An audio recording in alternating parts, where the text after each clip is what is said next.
I only ever got in trouble because they found porn, on me. That's the only time I ever got in trouble. Oh my god. I was the porno kid. Was the porno kid. Which I That's guess, the end which of I the think, series, guys.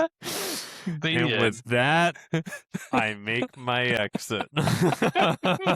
one, boom, boom. Oh, I forgot. Welcome back to the show, everybody. This feels AI. Powered by Riverside. Ah, dang it! There was Powered by AI. There was an ad. All right, enough of that. I would love it. We gotta practice that one in the future. Then, Yeah, I was dancing. I don't know what the fuck you two were doing. I was like, I You really guys should have look listened to it before it said "powered by Riverside." That's our sponsor today, everybody. Welcome back to the Josh Attack Show. I'm your host, Josh. Joined today with. See, I'm already slurring my words. Josh? With JC, the other Josh, and Nick. Hello. I was informed this past weekend by my wife that she hates the title, The Josh Attack Show. Yeah. I mean, It's not a good one. No, but no, I would say not. I've gone through 2 other names so far, and both of them don't work. So I was like, you know what? Nick is not a Josh, so what do we do? He's a Josh. Josh is in the pity party. I don't know. It was selfishly, it was like, all right, I need a title of something that I don't have to change when somebody leaves the podcast. That's Yeah, that's perfect. smart. Because that's what That's happened to the great. other 2 names is that I changed them when people left. So I was like, you know what? Shit. I ain't leaving. It's my show. So guess what? It's called That's the Josh strong Attack. enough logic. I'm not gonna I'm lie. like, I'm done. That's it. So yeah, still open for ideas if people think better, but it's got to be something that could stick long term. I'll think about it. Yep. So, Yeah. but anyway, yep. Josh, JC, Nick, and Kyle may be joining us again later. We'll see. He shows up when he wants to. But anyway, today, our main topic of discussion is going to be discussing a little bit about Trump's and this administration's attack on free speech and the way it's been going after different organizations like DSA and different political ideologies and groups that they don't want around. So that's the main topic. But before we get to the main topic, we are going to start off with the rapid fire roundup. Yeah, that's right. Sound effects? Where are your sound effects? Oh, well, I got to switch to a different tab to do sound effects. So I hit the button first, and then it's, We're infants, guys. We're infants. Thanks, Jeremy, for pushing the button. That's what I need. I need a Jeremy over here. But anyway, so going off my little list here, and we may circle back to some of these things later, but Backrooms, the movie, it is now out of theaters. It's been on certain streaming services. Have you guys had a chance to watch it yet? I did. Nope. Okay. It's not my my usual cup of tea. I don't do horror. But I think it was. I wouldn't call it horror. I guess I don't know. No, I guess it falls under that genre. It does fall under the technically. genre, but I would not put it up there with that. I'm glad my buddy was like, "Hey, if I come down from Atlanta, will you go to the movie with me?" I was like, "Sure." Oh, so you went and saw it in theaters? Yeah, and I went blind, so Okay. I had no idea what I was going into. But Mm. yeah, it was kind of a cool film. I So- totally enjoyed it. What made you? Because you were the one who said add it to our rapid fire roundup. So Because Why? I thought you and Kyle would have words to say about it. okay. And you could talk to me about. I feel like JC might And know something move about. on? And move on to the next thing. We'll wait till Kyle's here and see. Rapid what- fire pasta. roundup. Rapid fire. Let me do. You guys haven't seen. On Either to the one of you next seen topic. Odysseus or the Odyssey? I'm seeing it this Sunday. I'm taking Landon. Rapid fire next week. It's Yep. gonna be awesome. You'll Rapid love fire next week. We'll talk about the Odyssey. That may be the whole show. it. You might not. It may. I got some political slants for it, so don't okay. worry. Okay. Yeah. All right.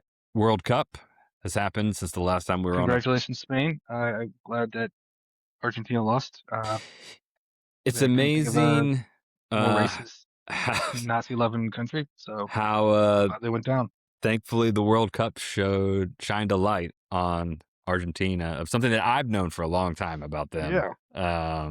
But it definitely made a lot of people who were not aware be like, oh, that's a They bad lost fans this place. time. They lost some serious fans.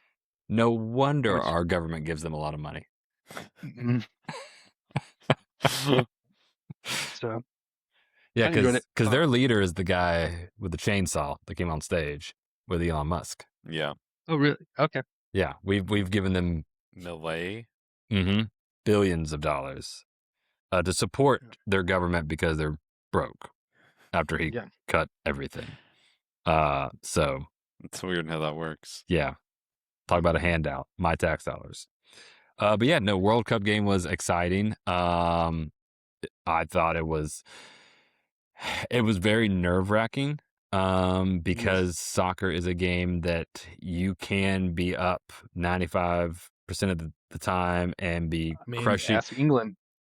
crushing your opponent, and then it just takes that one lucky goal. And Yeah. Spain was definitely in control. I mean, their shots weren't going in, but they were taking a shot every 10 minutes. They dominated the time of possession, And the accurate passes, everything. yes, Every metric they were dominating. correct. And, it was just like, can we just get one in? Just do it. Just get it. I mean, I was rooting against Argentina, but I was rooting for Spain. Yeah. I've got a friend. She's living in Spain. She works at one of like the PX or something like that Okay. for the one of the bases over there. So she's surrounded by all of this. She's like, the entire country is going nuts. Oh yeah. She doesn't watch soccer at all. She thinks it's a horrible sport. She's like, but I know when a goal happens. Yeah. The entire you will know. Like, yeah. Everybody's shouting. I'm like, I wish we had something like that. Yeah. It's kind of it's the cultures over there, and Yeah. that's their thing, and I get it. But I mean, and again, bringing politics into it, Spain is a country that does not have friendly relationships with us right now. They denied. They went through their own planes. fascist government. For a Correct. while. So they're leery. Yes, It's very understandable. So it was nice to see them get that win for several reasons.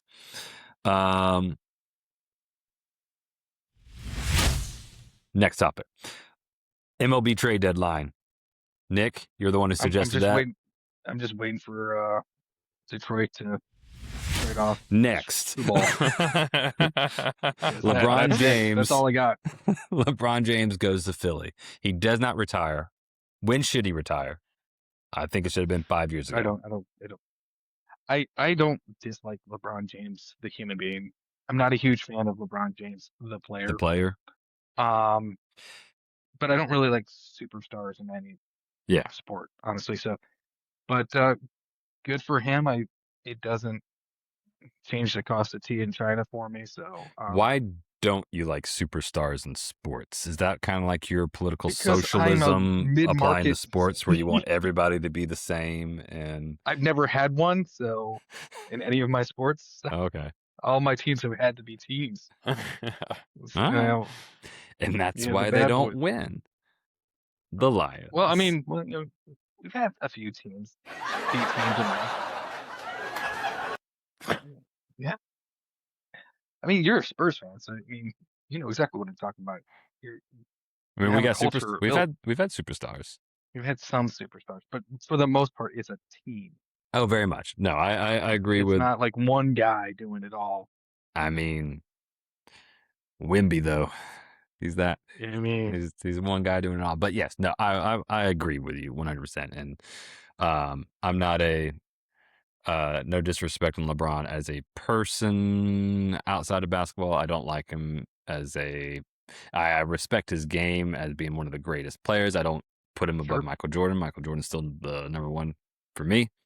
As a Detroit fan, I'll give LeBron the GOAT. But he's always been on teams that, were rivals or, competed against my teams. And I didn't like zero interest in to be such a big guy flopping as much as he's done or complains. There's some aspects of his game that are now commonplace. The thing is, I can point it out on just about every team, including players on my own team that act just like he does sometimes. So, but yes. Yeah.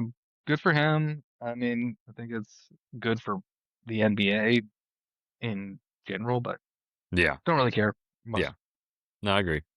So, JC, your opinion? yeah, he's got big thoughts. Look at him. He's like LeBron. All right, on to the next one. LeBron James. It's the guy from Homewreckers, or what was that movie? Speaking of should have retired, but technically did, Lindsey Graham has passed away. Since the Thoughts last and time we did prayers. this. That we can whoosh that away now. All right, where's the whoosh button? Yeah. Well, no. We're gonna get this. We'll get this a second because I'm giving the same amount of thought that he did for all the school shootings. We're done. Did he ever say stuff? I mean, I assume he probably did. I mean, I'm but pretty sure he said thoughts and prayers. And well, probably. Is Mitch McConnell still alive? I mean, that's the word. That's correct. the word. It was interesting because when it came across the headline of Lindsey Graham passing, I thought it was a typo. Yeah. I was like, yeah. don't they mean house. Mitch McConnell? Because he's disappeared now for like 2 weeks or whatever. Yeah, it was really sudden. Did you guys see any of the highlights from his funeral of like the eulogies people gave?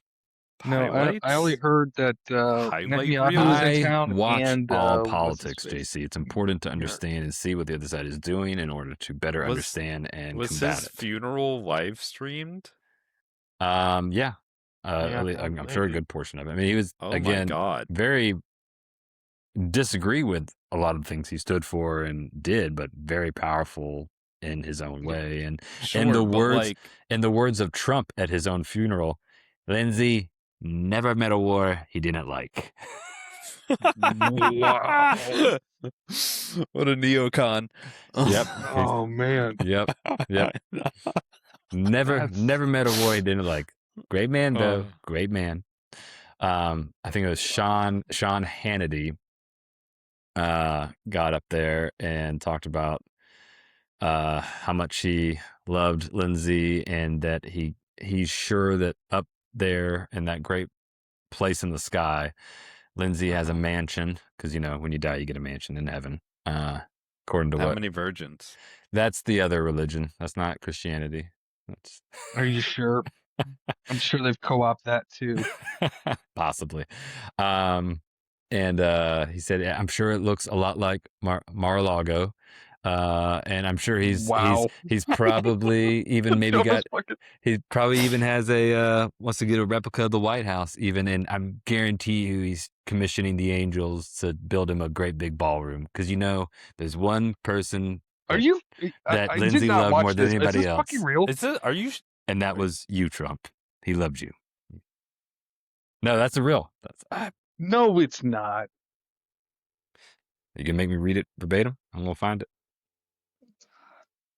Dude, if I died and people were just like dancing on my grave and like jerking themselves off, guess what? I wouldn't be happy about that. I mean, I'd be dead, but I mean, there's the saying, some people light up a room when they come in. Some people light up a room when they leave. That's right. Whoa. All right. I don't know Sean Hannity's voice, so it may I'm not going to do it justice. I'll just do it in my own style. Lindsey, Mr. President, I argue in my mind probably has a heavenly version of Mar-a-Lago. Hannity said to an audience that included President Donald Trump. It may be even a little bigger. He may have a little more gold in the Oval Office in his mansion in heaven, and I wouldn't be surprised if he added one big, beautiful ballroom and an arch somewhere on the property because he would want to obviously duplicate his dearest friend in life, you, Mr. President. Oh, man. Direct quote.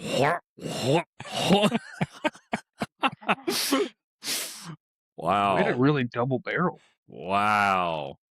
Yeah. Really really Wow. jerking Trump off. I mean, they do it every chance they can when get, but they're supposed to be paying their respects to their colleague. yeah. So That anyway, tells you how much he actually did, as we have to bring up. yeah. Well, I mean, there's a Does he have anything good to say? No. no. Let's talk about that There's- mansion that he wishes he had. Yeah. Right. Well, he is. So obviously, he's a senator from South Carolina, and he's been in politics and For too long. in that seat for way too long. He's also one of the, if not one of the poorest senators when it came to the amount of money that he made while in office. Like, to give him credit, even people that I've heard who disliked him and did not agree with him at all, they were like, he lived what he preached, in the sense that he wasn't married. He was 24/7 politics, politics, politics. I have an agenda. I'm going to get this accomplished. And that agenda was not to get rich. It was to push an ideology and make that happen. So I didn't agree with it. I didn't like it, but he definitely lived what he preached, and he knew what he wanted. So Yeah. I kind of give him respect in that sense. Yeah. I mean, there was a documentary crew that has been following him around for the past couple years, and they were on break filming when Lindsay passed, and so they've started sharing some of their videos and stuff of what they were had recorded, and some of those have been like phone calls between Lindsay and Netanyahu and Lindsay and Zelensky. And they're all phone calls of like them calling Lindsay and he being like, listen, yeah, I'll make that happen. You just got to do this for me. Or and it's pretty much all the little interviews and snippets they've been talking about. Like, he did made a lot of moving parts happen. so he was a little finger. He very much so. That's a Game of Thrones reference, JC, in case you'd. I just assumed you knew. I'm sorry. I don't watch Game of Thrones. Worked in Hollywood. Didn't watch it. I read the first 2 books, and then when I realized he was never gonna actually. If he gets them done, I will read them. But until then, I read up to I think I read or started to read the 3rd book. Now I've watched all the TV show, and I'm still watching the current season. I haven't watched any of the new, spin-off stuff.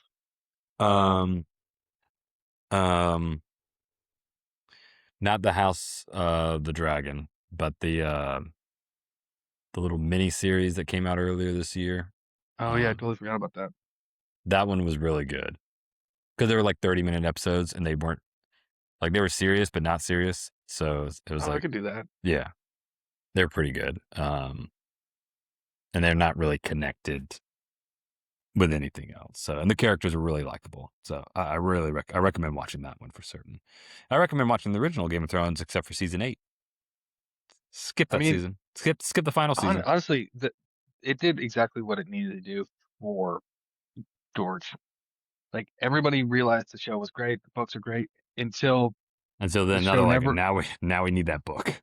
And now, after the show surpassed the books, as far as the story, and the story got shittier, like it cemented the fact that we need the books, and his legacy has not been overshadowed. We all want the books to be right now. Yeah. No, I agree. All right. Is that it for our That's rapid fire? Except I was told. Oh, I guess.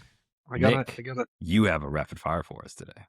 Have you guys seen the new Meta commercial? No. I stream everything, so. Oh, I mean, this was. I was streaming, and Meta came out with this commercial while the girls were watching Gilmore Girls. And it's Facebook and yeah, okay. And, I mean, I've seen Facebook commercials in the past, but but this one, is full Meta. Okay. It's talking about how some people are scared that AI is gonna doom us all. And we don't think that's going to happen because we bet on people. And it was just a real hand jerk to themselves. Other than the fact that over all of this beautiful montage of how great AI is going to be for us Yeah. as an overlord, the background music is David Bowie's 5 Years, a song literally about the world's going to end in 5 years. And I'm like, what the fuck is going on here? Am I the only one that was a conscious decision? That's I crazy. mean, they could have played Mad World, so or Land of Confusion. End of the world as we know it.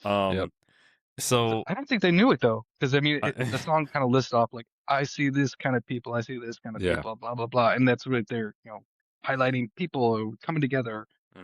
I do recall. I don't think they realized it was about the end of the world in 5 years. I do recall that let coming AI make on, it. but I was not watching it. I usually turn away whenever things do break to commercial, like get on my phone. So I just remember glancing up and hearing the human part and being like, all right, that was dumb. And then going back to whatever I was doing. Well, I mean, they said AI. I need to ears are rewatch it and then fully.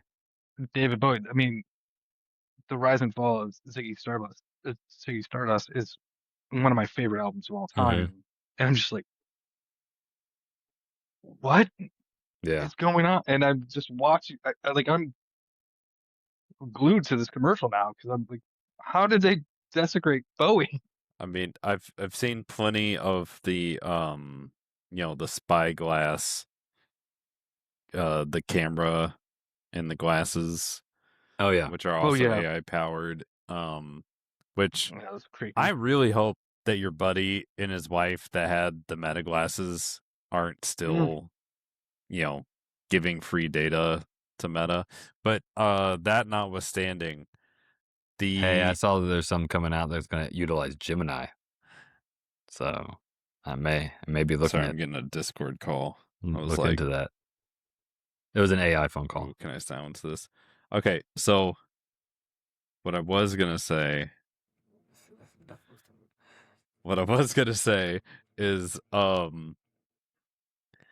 it's it is like typical corporate bullshit to be like, oh, we care about our people and our employees and this and that. I could tell you from secondhand experience.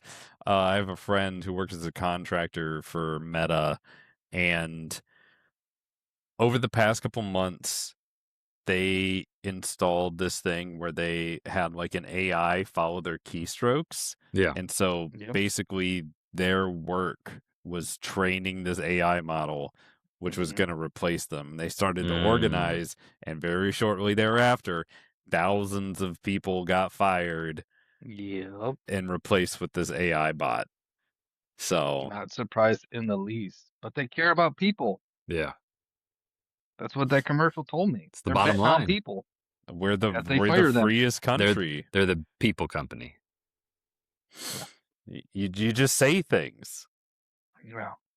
I mean, I knew the commercial was bullshit, obviously, but it's just like nobody saw this irony.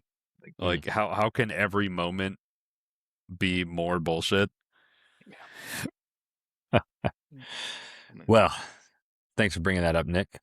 And our AI overlords. You've brought attention to the matter.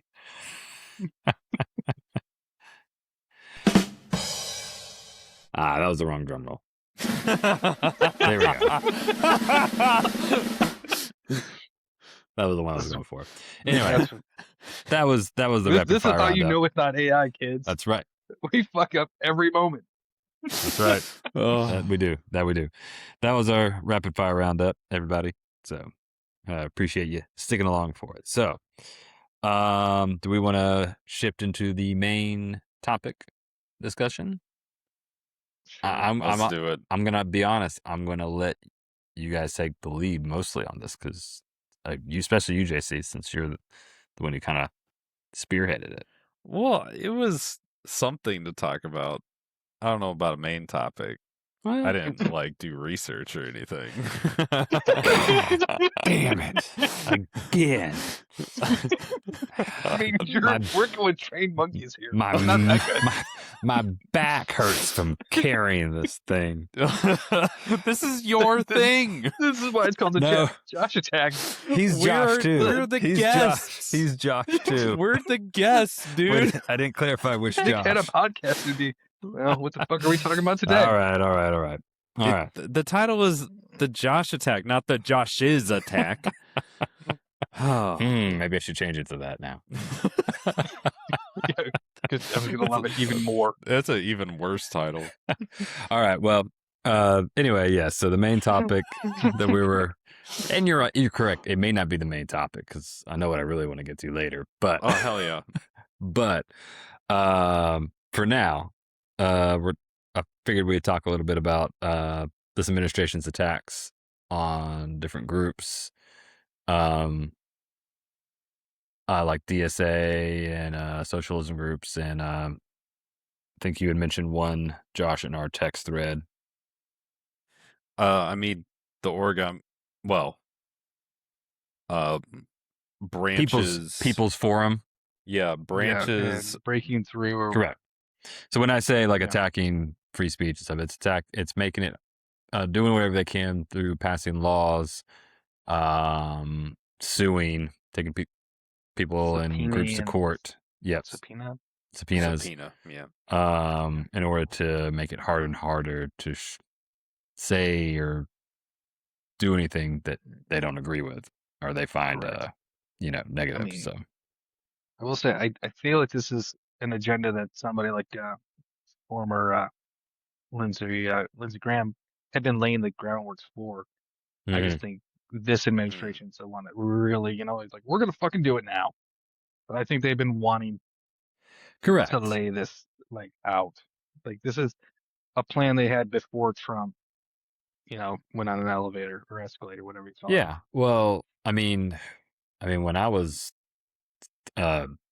13, 14 years old and my parents were in their cult or whatever, homeschool thing, I mean, they had their own training center that young people would go to graduate with a kind of like a Liberty University degree. It's still a degree, but Liberty University, Pensacola Christian College, So they had their own, IBLP degree, whatever, and for political science, and their whole thing was to get these young people who believed in their dogma into politics in order to 10, 15 years later. So there's been a lot of things, which is a big reason why I've always been so negative against this administration, Trump, and Christian nationalism, because it's stuff that I saw 10, 15 years ago, the groundwork being laid. And set up for, and be like, this is what's going to happen. And I'm like, that thing I saw back then is now happening. Like, I kind of want to just say, generally, it's not just this administration. Correct. It's not just Trump. It's not even just the past 30 years. Well, when it comes to the religious push, that can kind of be attributed to around the Reagan era. Well, what was it like the moral majority? That's when it really City on a hill. He really loved that, or Beacon on a Hill. Yeah. And I would have to look up the guy's name, but there was a famous preacher, Billy Graham. Billy Graham. Oh, there's Billy Graham. I mean, there's a few. Out there, I just know he was the probably first most well known, big push of basically speaking politics from the pulpit. Gotcha. And kind of talking to Farwell or Falwell, whatever his name is. Jerry Falwell. Jerry Falwell. I know we're throwing names. Guy? We're throwing names out. Aren't they? But the like push to get your congregation to like go vote because it's like a moral mandate from God. Like that's right. Yeah. Billy Graham like Mhm. was kind of the first to push that. But in terms of the attacks on free speech, I mean, shit, dude, where do you want to start? Well, you know what I mean? Like, You open it up. You can talk about the People's Forum and what you had, well, yeah, the since most you have a direct contact with that. yeah, the most recent stuff is, and I don't know all of the different NGOs that got subpoenaed, Mm-hmm. but I'm directly connected with Breakthrough News and the People's Forum.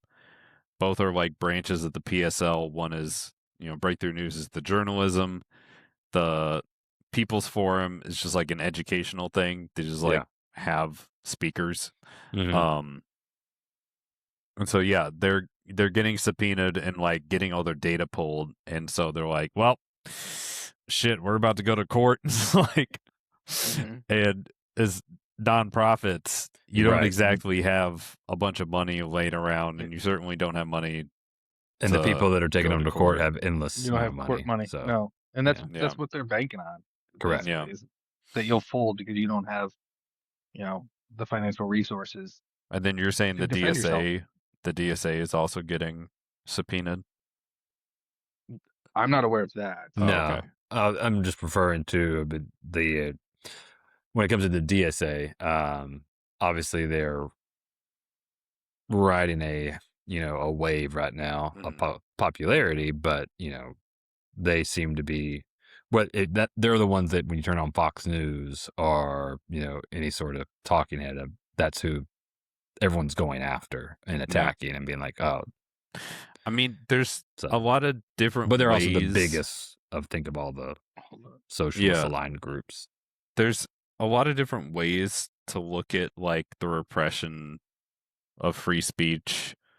It is, oh God, yeah, I could like go down a rabbit hole in many different directions, but like, just very general is like, I feel like most Republicans are pro Constitution, but at the same time, their rhetoric and their actions do not support that conclusion. Correct. Like, Yes. the fact that most protesters nowadays are like left-wing movements because, we have a fascist dominated government. And they don't have anything to protest against, right? Right. They're like, this is going swimmingly. But so like the fact that there are protesters shouldn't be looked at as like, I don't exactly know how right wingers look at it, but like I've seen a mishmash of things, the paid protesters thing, Antifa. These fucking kids, they just want to like break shit and whatnot, but like, and there's some that do that. Sure. But that doesn't mean you throw out all of it and assume and that then all of it's when there are peaceful protests and then the police crack down on them for some reason, they blame the victims, i.e. the protesters. But actually that's a good point, is the fact that protesters not only get violently repressed by the police, but also I guess that's just a continuation. Villainized. But like, yeah, they get violently repressed by the police, and also just will get arrested and then charged for like egregious things. And that's been going on since forever. I mean, look at the civil rights movement. How many of like the leaders of these different movements ended up in prison? I mean, it's because they're trying to they're trying to intimidate everyone around the movement. They're trying to pull the leaders out and remove them from being able to organize and be able to do these actions. And then, if you're a felon, that literally limits the things that you are even able to Right. do in your life. Yeah. And so it goes these charges on the protesters, like recently The student protesters, did they get the book thrown at them? I think the oh yeah. pro-Palestine. Yeah.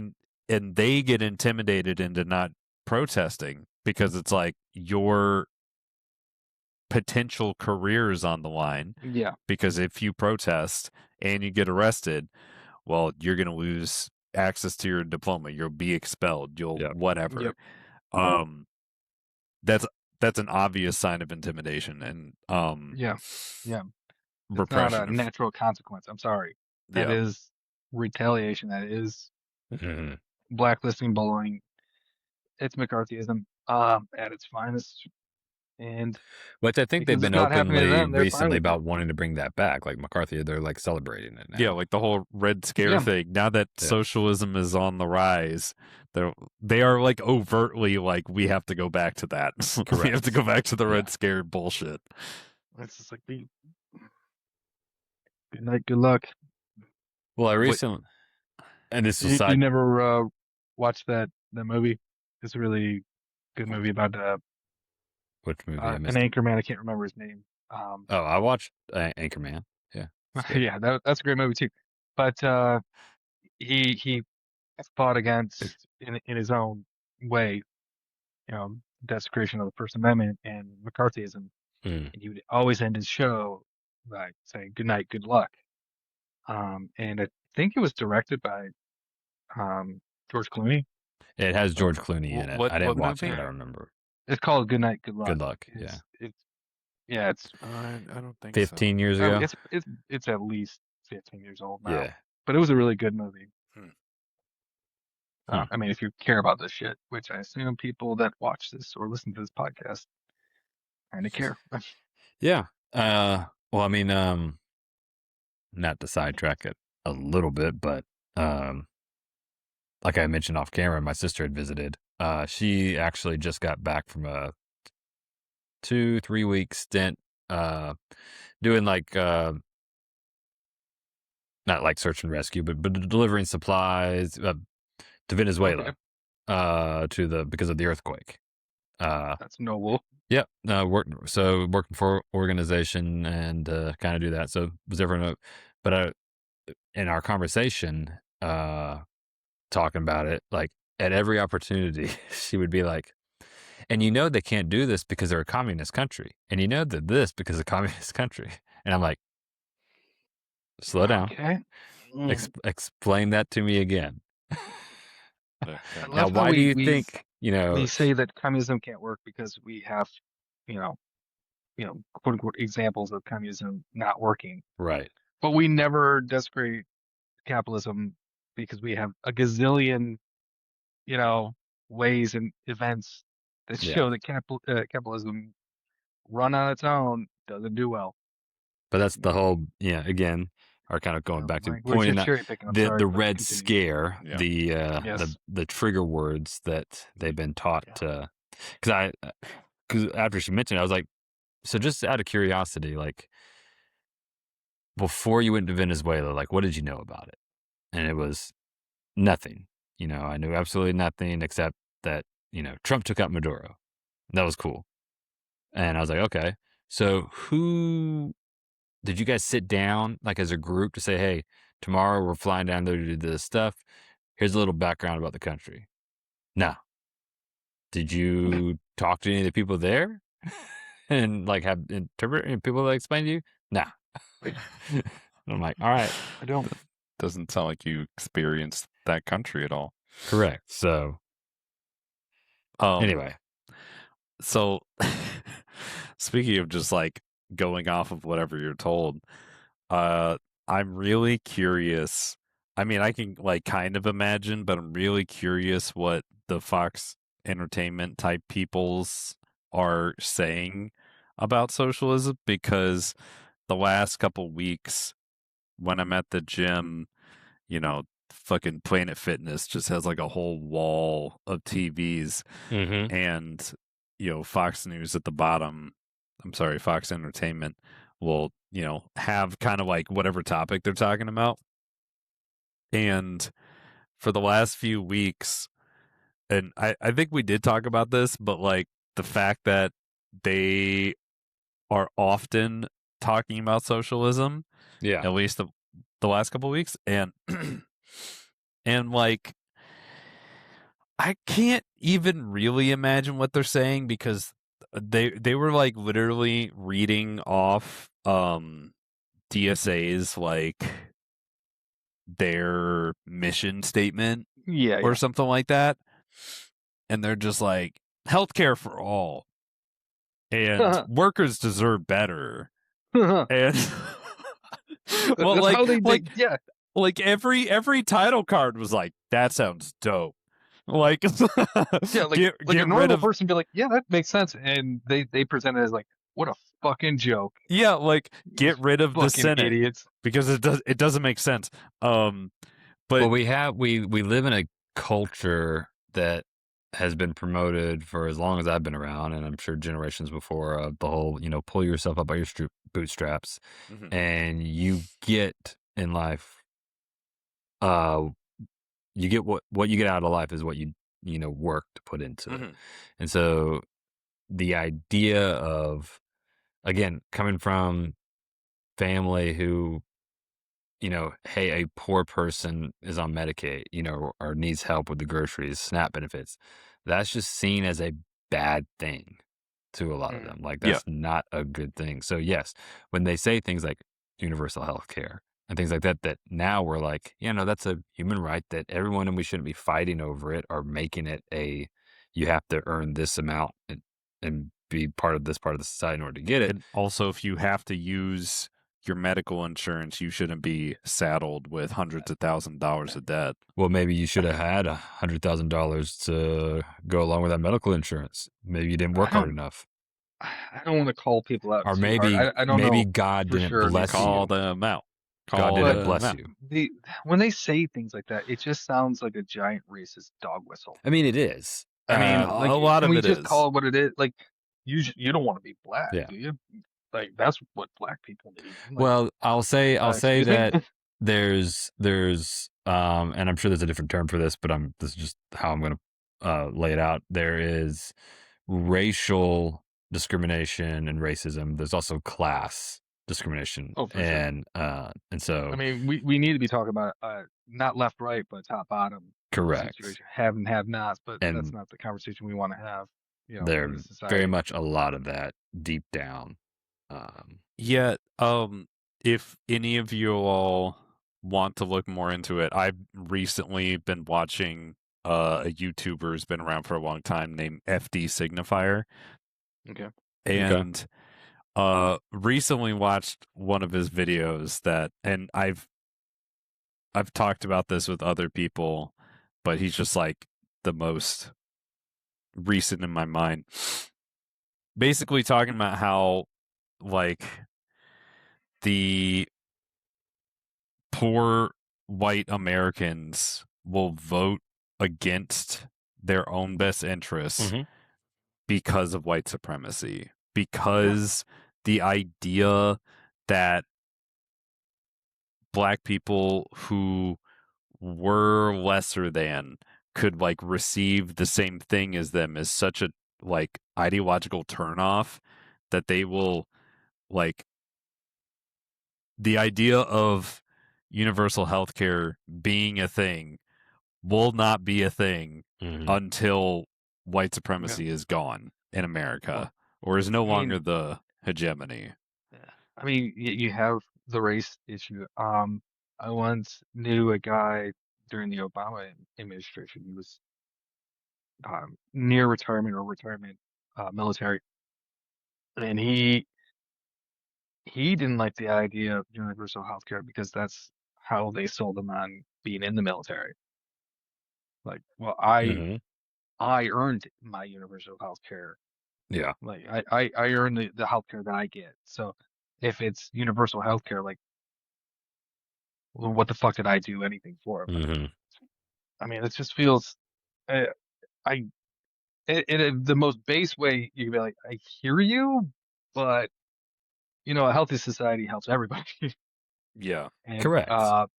and this isn't an affront or on you, like, thank you. And we're not trying to, piss on whatever your work you did, but that's not what this conversation's about. I don't know, but whatever.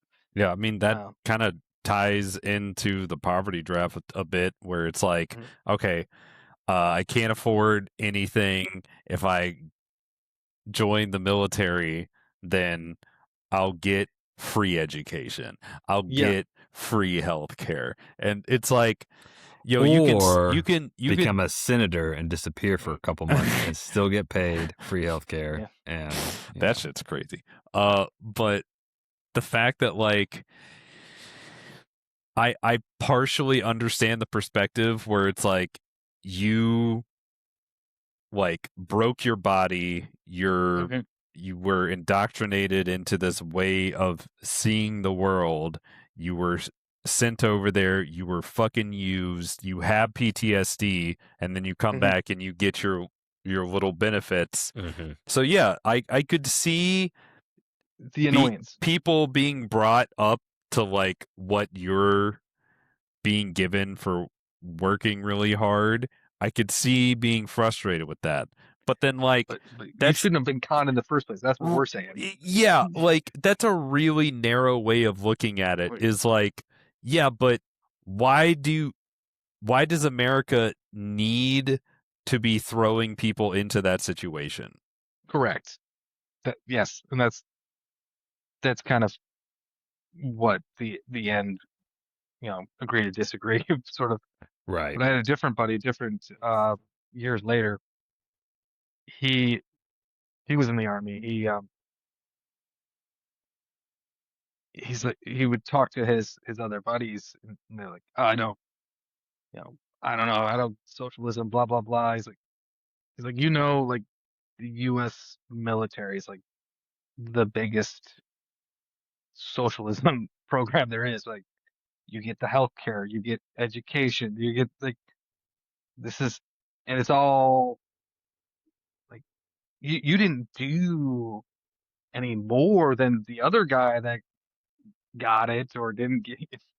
Correct. If it was true what you believed, then you would just join the military, get a paycheck. Yeah, and that at was the his, very least. at the end of the And day. you He's would like, we're serve your getting paid. country and Don't you'd be act like grateful for it. we're You wouldn't have anything everything special. else. Yeah. Like you would be doing this for free. Shut the fuck up. I recently learned, like, we've all heard the welfare queen, right? Mm-hmm. Yeah, the And- Reagan coin term. Yeah. And that it's pretty interesting because my life growing up, that was, that had racial undertones. They were referring Yep. to black people.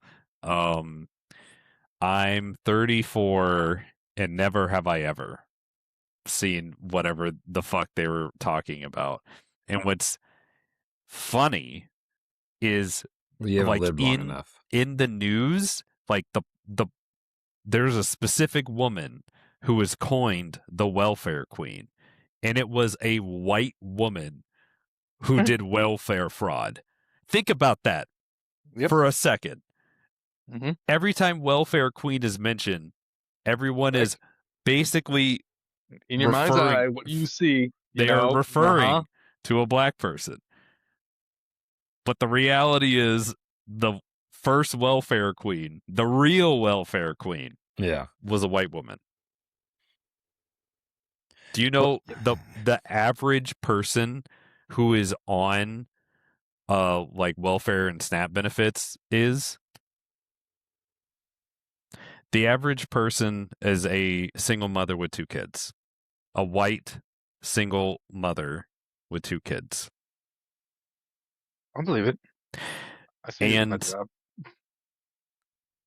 yeah, I don't understand the Those cruelty. used to be my old hunting grounds in my single days. I don't understand. Gross. I don't Just understand. kidding. I'm not Just creeped kidding. out at all. No, totally not. I don't get the ick when I'm around Josh. But I don't get the like the layers of cruelty from right wingers, like the being okay with people just fucking suffering. Like I genuinely don't understand whether it's ICE killing people in the fucking street, whether Honestly, it's cutting SNAP benefits, like cutting Medicare, like if it was just being right wing, if that was it, like that's what you are. I mean, it makes a little sense. I But don't the think fact so. that they use Christianity as their reasoning for this, like, but that's the least Christ-like thing. Yeah, You could, like, yeah, exactly. like, That's have you a read huge any of the red letters in contradiction. this fucking If book? this was Like, a all the red letters Christian say, nation "Fuck the like you rich." want it to be, we would have all these socialist things that you despise and hate. Like, take care of kids and orphans and single women. No, that's gay. Like, but Jesus told us to. Yeah. But the Bible says, like, yeah, it's Yeah.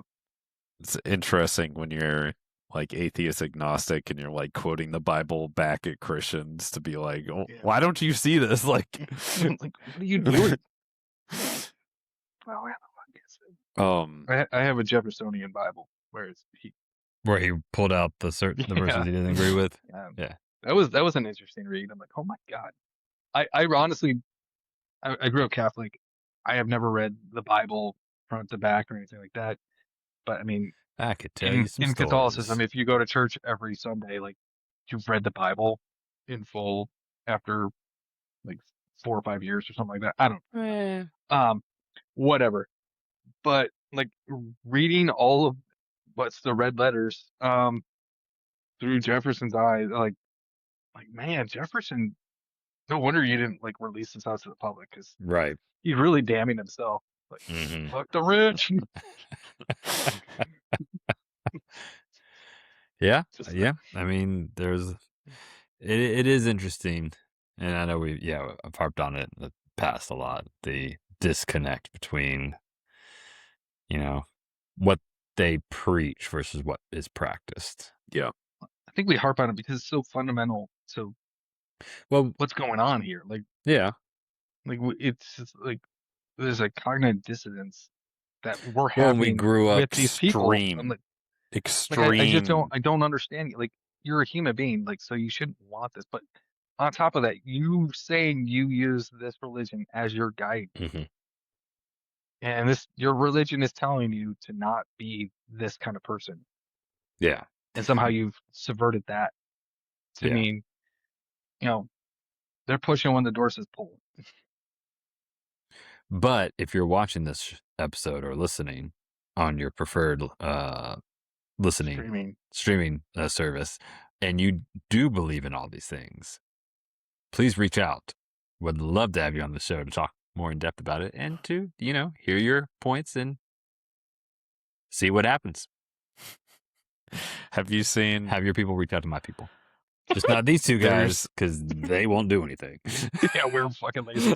I'm certainly not a live debater, but have you seen? I don't think I would ever debate somebody. No, like not in an anger debate. Like it would be like if I would love to have people on here who do have other thoughts. Have conversations, not debates. To have something like this dialogue back and forth and being like, okay, you say that, but this, and not a heated, let me speak over you and get into a yelling match. I'm not. Yeah, I can't do that.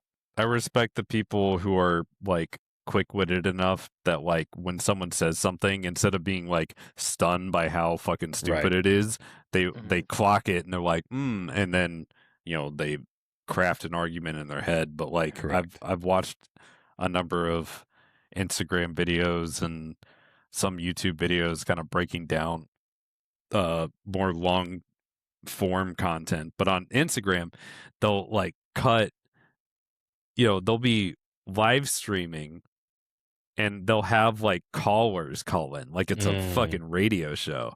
And they'll basically just like ask, it'll be a liberal or leftist host and a MAGA person calling in, and they'll they'll just ask the MAGA person questions to clarify, like, what's your stance? Yeah. Why are you pro this?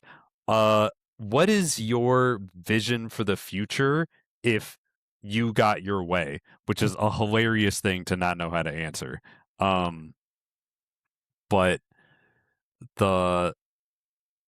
another thing I've seen recently is I've seen this in like two separate occasions when it comes to the Bible, and people who are like Bible thumping and are like, God is like the source of objective morality. Yep. And then it'll come around to like, okay, so if God told you to kill a baby, and then they'll go, yes, which is the most insane shit to say, because, schizophrenics sometimes think that God is telling them to do shit. Yeah. Why should anyone trust the God in their head? But like, man, if you're willing to kill for your God, I mean, that's not a God. That's the devil. Like, I don't want to harp on this too much, but I mean, you did have a God in the Old Testament that did call for these types of things. yeah. So very much, they are being consistent. but but no, But that's also but no, because in their own Christ teachings. That's came the old and he completely said, "All right, yes, forget about that. Forget about that. The new rule is let's love." He was sorry, walking through the desert, sandal wearing hippie. Yeah. And he said, "Love your neighbor. If you have money, you got a little extra, give it to your neighbor." Like, I like maybe not villainize a prostitute.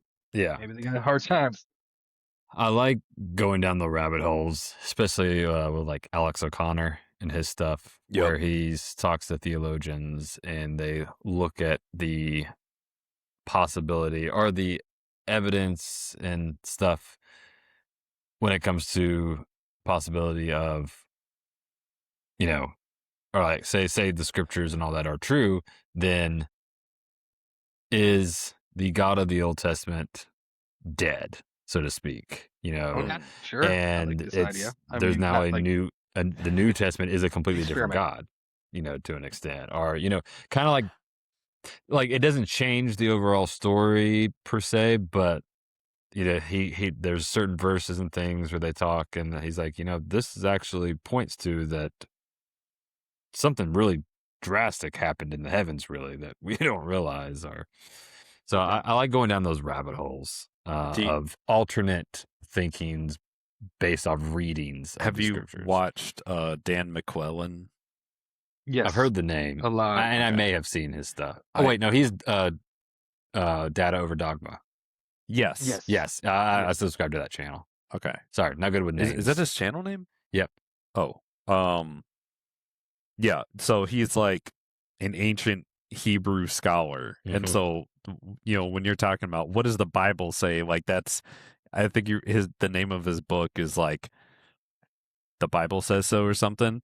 Yes, and it's like a riff on like, okay, I've read what the original text says in the original language. What does the Bible say? And that's like where he starts. He'll get nuanced, like yes. Well, there's an accent over this character here, which makes it feminine. So this is and then he'll like do what you do with languages and like go into other parts of the Bible, and it's like, well, this word is actually used in these different contexts, so we can formulate what it actually says. But then like, oh, in the King James version, the one instance in this verse, they change the word, which changes the entire meaning of the verse.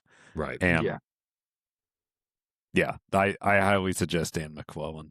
Yeah, no, for sure. Shout out to Data Over Dogma. Shout out to someone who has viewers. Yeah, Dan, if you're listening, What? have you on the show one day. I'm sure he's not, but if he is, Seemed like a cool fellow. Cool fellow. Fan of your work. Yeah. I haven't read your book yet, but I did. I have. Did bought for the library. It is good. Then he owes you a phone call and an appearance. He's an OV shit. Yep. So, well, is there more to glean to discuss in that you wanted to touch on? Or you okay. Well, let me just. I know we kind of sidetracked a little bit. No, it's fine. It's more natural that way. But yeah, it's my show apparently. But I do want to go back to the free speech thing. Yeah, and touch on two things. One is a recent example is like, I gotta look it up, but I swear I heard that a guy at a protest had like flyers that they always call them zines. I don't know what the fuck that's slang for, like small magazines. But like I'm picturing like a little propaganda flyer of like, hey, that's what I'm assuming. This is why socialism is good, and this is why your employer paying you so little is bad, or this is why ICE is bad, or some shit like that. So if I'm not mistaken, this protester is being charged and is possibly looking at like 40 years in prison, right, for passing out a pamphlet. Well, that's how this government started. I mean, the charges. Oh yeah, I mean, if it's true, because JC said in the beginning, I really should have looked this up beforehand. Could be making this whole thing up if he had only done his research. Fox Entertainment has like billions of dollars, and they don't look up a goddamn thing. They also got 1 million viewers. We have 2. Yeah, like I'm 3 now. I believe. 3, maybe 3. But I think my boy Ben's listening. Shout out to Ben. But like real OG. I mean the fact that like the whole like the fuck is it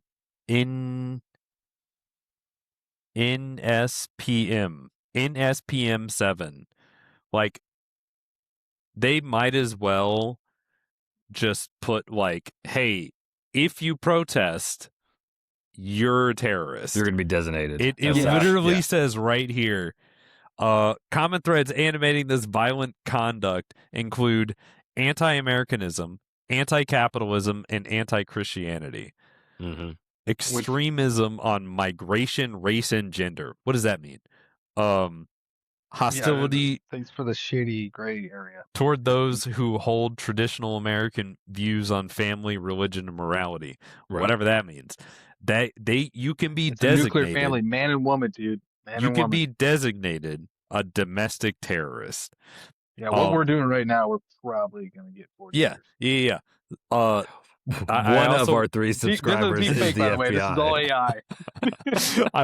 I want to touch on the surveillance state in a sec, but I also like that they put support for the overthrow of the United States government. Like, obviously, betraying the U.S. government is treason, right? But like, Aren't they doing it themselves? Am I like, those again? Patriots on January I didn't 6th. look this up, but I'm pretty sure that in the Declaration of Independence, like it says something about when the government no longer serves the people. I mean, that's the whole right basis to of bear National arms. Treasure, the movie with Nicolas Cage. And who the said Amendment that like the blood of the tree of liberty. The tree of liberty has to be watered with the blood of sacrifice or something of that nature. Yeah, it's something one of like my that. buddies' like favorite quotes because he likes to say it to his like hardcore people. He's like, when what's his face got himself shot in the neck. That's exactly what he said. Yeah. Well, yeah. So Charlie Kirk. Like that's a guy. I forgot his name. Oh, that. I'll let you finish your thought, and I'll interject, and then I'll end. Our current regime is very openly anti. American. But Continue.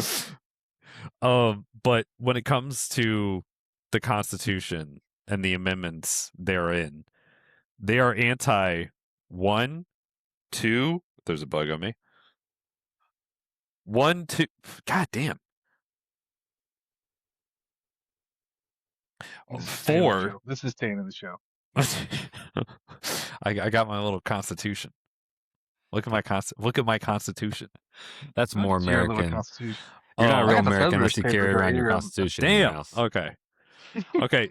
1, 2, 4, because people are just without a warrant being ripped out of their cars and their homes. Correct. Arguably 6, because they're just kind of being held without any counsel. Due process or anything of that nature. The 13th Amendment came under attack. I should probably read what the 14th Amendment is, because off the top of my head. Oh, wait. No, I guess I meant the 14th Amendment. What the hell? Yeah, the 14th Amendment Very is the commie one. of you to get them all mixed up.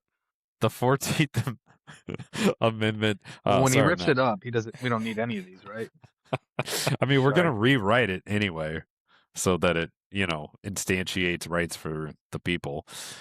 But yeah, the 14th Amendment is where if you're born in the U.S., you are a citizen. Yeah. That's literally written right here. But it's in the Constitution. But right for there. some reason, what was it, like a 5-4 split on the how many Supreme Justices are there? It was 7. So it'd be 4-3. I think it wasn't as close as usual when these guys come. But basically, what's happened is, like, whenever there wasn't unanimous. Whenever the right is losing or they lost a trial or whatever they want to say, in their dissentment statement, they'll basically give you a roadmap of how to come back to the Supreme Court with an argument they want to hear that would make it easier for them to pass. Yeah, which is a wild thing to, like, say. If you're on the right and you are very pro-American, but then you're basically fine with the Constitution being trampled on, like, that's a contradiction that can't resolve itself. Like, you have some thinking to do. Well, especially since they sold themselves on the party of the Constitution, and they, you've seen the Daily Show clips of, like, I've got my Constitution right here, and they always whip out their little pocketbook Constitution. This is sacred to me, and then, this administration comes up and they're like, yeah, I feel like the SAVE Act is a direct attack on the 19th Amendment, which is women's capacity to vote. 22nd Amendment, which limits the term limit for presidents to 2. Like, this doesn't matter. This does not matter to Republicans, to MAGA Republicans. And they can't even fucking pretend like it. Especially, they got their way now. They used it as a way to as a vehicle to get where they're at, so they could shit on it. I'm not gonna call them out by name, and there's no way in hell they're gonna see this, but I'm gonna call out someone very specific. So, where I used to work, my manager was in the military. I'm gonna write this name and down. He's like super duper MAGA, like, just completely brainwashed. Yep. Like, whatever Fox News says is his opinion. So military, works in a gun store, therefore super pro Second Amendment. Alex Preddy was carrying a firearm when he got executed. Actually, they took the gun off of him and then executed him. Correct. So he was unarmed at that point. Right. Yes. But he Watch the video. He was doing the proper Second Amendment thing, which was concealed carrying a firearm that he owned, and it never came out of its holster until the ICE agents took it off of him. And yet he was killed. And then this pro-constitutionalist, he's like kind of anti-government, but in like the retarded libertarian kind of way, where they're like, when it comes to MAGA, they're actually like super duper pro-government, but they just won't admit it. So as long as it's their government. I was so curious what his take was on it, because he wanted the Epstein files to come out, but then when they did come out and Trump's all over it, suddenly they don't matter. And so I'm like, dude, guns are like his entire fucking identity. Right. If he backs off of this, I can't imagine. And he did. He basically said, you cannot take a gun to a protest. Bro. Unless you're Kyle Rittenhouse. Well, because that's the argument I kept hearing was you shouldn't have taken a gun to a protest. That's dangerous. And then the argument back was Kyle Rittenhouse, and they're like, well, that was okay. He was protecting property. Protesting is protected by the First Amendment. Yeah. What is that then fucking the quote? gun's protected by the Second Amendment. So like, what is that got quote one too. that every Republican says? My First Amendment is protected by my Second Amendment. Yeah. How ass backwards do you have to be to like watch the First and Second Amendment play out in front of you, and then you're like, nah, I don't support either of those? You're a piece of shit. Was that the way he talked? You're absolutely a piece of shit. No, but accent? I'm just generalizing everyone under the Mason-Dixon line. But I get it. But yeah, there was a debate where you know, I love it when MAGA Republicans are given like, okay, to state your opinion, and then they state their opinion, and then they're like, but you said the opposite like a day ago. And then like being confronted with their contradictions, like they don't think about it hard enough to have like principles, to have consistency. Well, my dad's always said Republicans have the memories of goldfish. They don't remember what they were against until Fox Entertainment tells them what they're against. That definitely helps. Yep. So yeah, in saying how fucked up. And this man of the military, by the way, like he spent 30+ years in the military. So yeah, there's some that have come to the light. And saying how after being in the dark fucked up this is. I mean, it's disgusting how many are still pro-Trump. Well, and I think a lot of that, and I know I've probably said this in the past. I think a lot of that is really I think it's false, but you know, I'm also not going to, even in this instance, I'm also not going to tell the MAGA crowd or whatever how they feel or how they felt. But I know from what I saw at the beginning of Trump and everything else, the thing I kept hearing from family and people was, all right, we have been victimized. You know, we have been attacked. We have been the minority. We have been listened to. We're not cared about. Correct. Now we have a voice. Now we have somebody who that is the I don't agree with everything he says, but we now have the power. This goes back to the whole white supremacy thing. Correct. But that's how it worked. Yeah. Because disenfranchised white people. Yep. And that's why they can. You can't tell them that they disenfranchised themselves over the past 30+ years by voting against themselves. They're just not going to listen to that. Correct. Yep. They're better and the victims at the same time. It's just the way it is.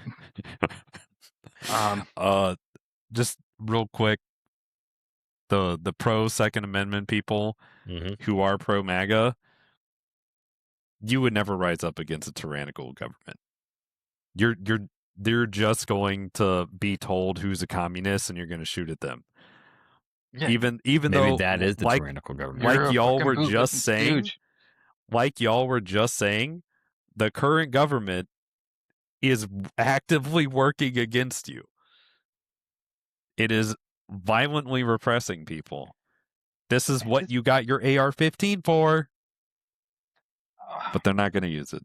Do you think, and it's just thought experiment, do you think, these top level MAGA, people and the Fox Entertainment leads, do you think they just get around, like drinking beers or whatnot and go, what do you think we could we told them this yesterday. What if we just fucking 180? You think they'll bite it? Yeah, fucking. And they're just betting on whether or not this society will just eat whatever the fuck they put out. Like, shit one or shit two? Which one's your?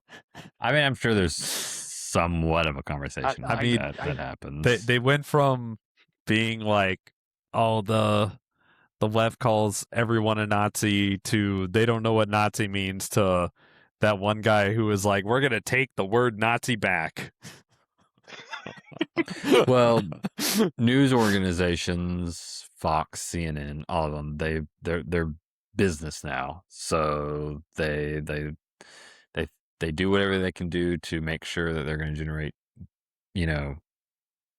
more clicks, income, and all that. But just like politicians, I mean, look at how many Republicans when Trump in 2015, 26, Lindsey Graham, America will die if Trump ever becomes elected, himself. Mm-hmm. He's the worst human being ever. I mean, yeah, Vance hated Trump. Yeah. Until Peter Thiel was like, you should suck his dick, dude. But once power is offered, it's all right. What do I got to do? Who do I got to follow? And I mean, no principles. No principles. Like I said, no principles. Just power. But who would be great with ultimate unlimited power? Josh. This guy. I will take care of you all. Oh my God. Speaking of dictatorship, I can't fucking wait. Like, we already got flock cameras everywhere. They're building data centers everywhere. Like, we live in a surveillance state. Yeah. The Marietta one got shut down. It happened before that. Hell yeah. Birds aren't real. Birds aren't real. Hey, you really should watch the documentary. It's pretty good. I got an 80-plus-year-old man who's a mathematician. He comes in, he gets on the computer, gets math equations, and then sits and does them. Yeah. I'm like, hey man, you wanna? He got a book about birds. It's like, this is really, like, hey, here's this. And he came back. He's like, I hope they write more. This is awesome. I don't want to drop his name, but I was like, no. This is why you're one of my favorites. Unless he becomes a subscriber. Guess what? Oh, I forgot to tell everybody. Right now, if you subscribe to our channel, you become a lifelong partner in this endeavor. No subscription fees. Do we need to get like a shaky knees tattoo? Call in the next 5 minutes. Yeah, I think I'm done with my spiel. But yeah, Josh, we should probably see that was good. That was good. This, episode's sponsored by, honestly. You guys ready for it? And then after that, Josh, you guys ready for it? You said you were going to send us. I did. So I think Kyle's coming on soon. Did he say he was coming on? Yeah, he. I didn't. I haven't looked at any text. Probably like half an hour ago. Oh shit! It's already 10:30. You're gonna want to stick around though, Josh. You're gonna want to stay. Yeah, I'm gonna stick around for a little bit. Tell Kyle to get on now. You're gonna do this because you're gonna be like, I want to help my boy. I want to help. All right, we ready for our ad? Let's do it. Okay. in a world. No. All right, let's go. You want to mute us? I will say this. I did not read the ad. This will be my first reading of it. Outside of like the first paragraph, I was like, okay, it's good enough. That's what the Overlord told you. But wait. So like 2/3 through, you could be like, "Ooh, this is bad." Like it could go in a very bad direction. That's exactly what he told us. I did not ask Grok to do it, so it shouldn't have any, overtly racist. You know what? I'm gonna just mute myself and see what happens. Go with it. I'm enjoying the ride. Go with it. It does tell me do this in a deadpan newscaster voice. All right. And now, a word from our sponsor. Are you tired of cinematic vision? Are you weary of human artistic expression and coherent narratives? Well, step aside, Hollywood. A new era of storytelling is here. An era where historical accuracy means exactly what the generator says it means. Introducing Elon Musk, historically accurate The Odyssey. We've seen the other versions. They have things like actors and sets and a budget that isn't entirely spent on a server farm. Pathetic. Our Odyssey, though, built entirely using Grok's beta image generation tech, sets a new standard for mythic realism. For the first time ever, experience the legendary journey as it was definitely intended to be seen.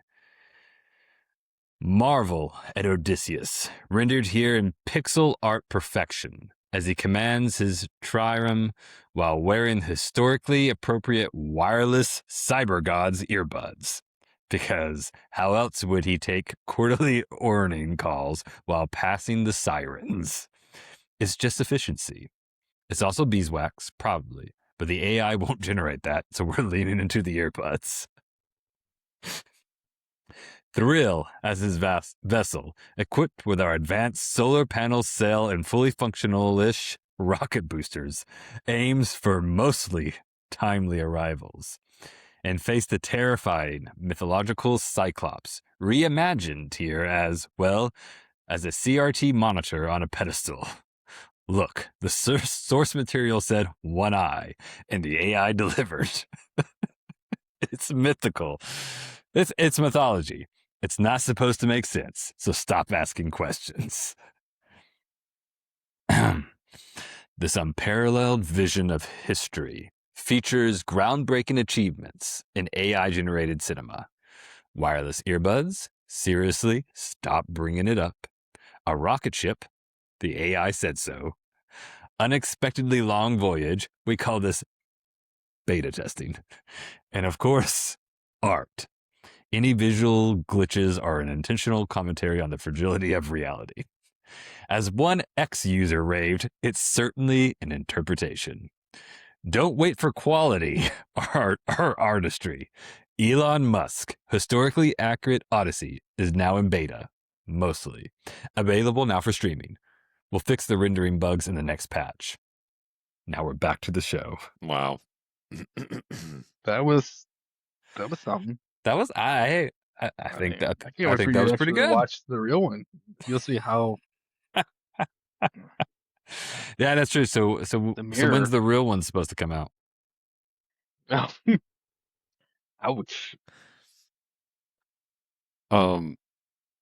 Any Josh, JC, go ahead and give it to me. Give it to me straight. No, it's just how are you feeling?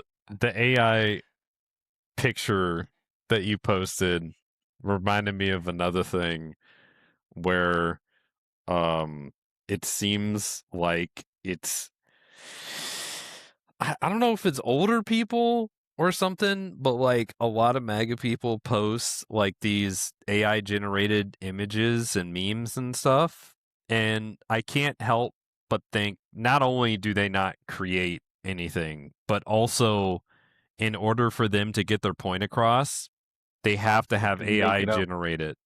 It has to be made up because they can't just like reach out into the world and like read something or take something real and then be like, hey, look at how fucked up this is. No. They have to generate it from swap.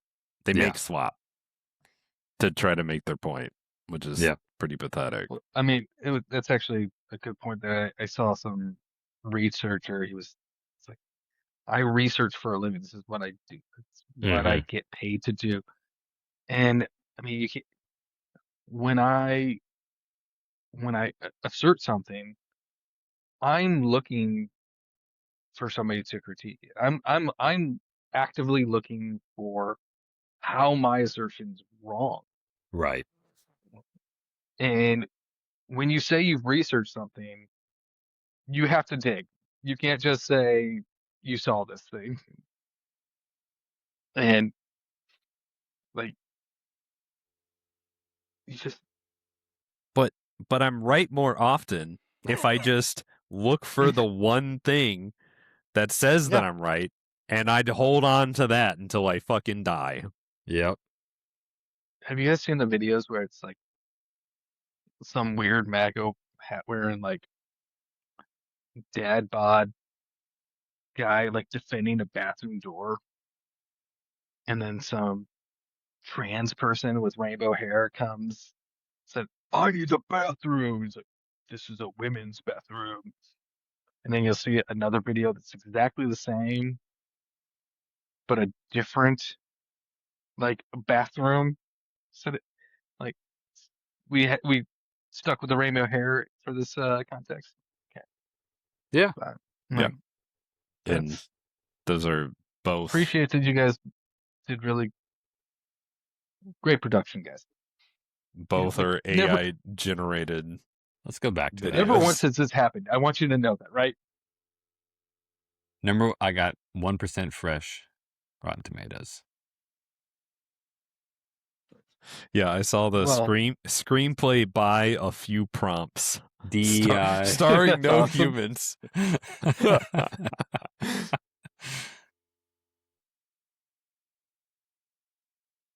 I like having AI make fun of itself.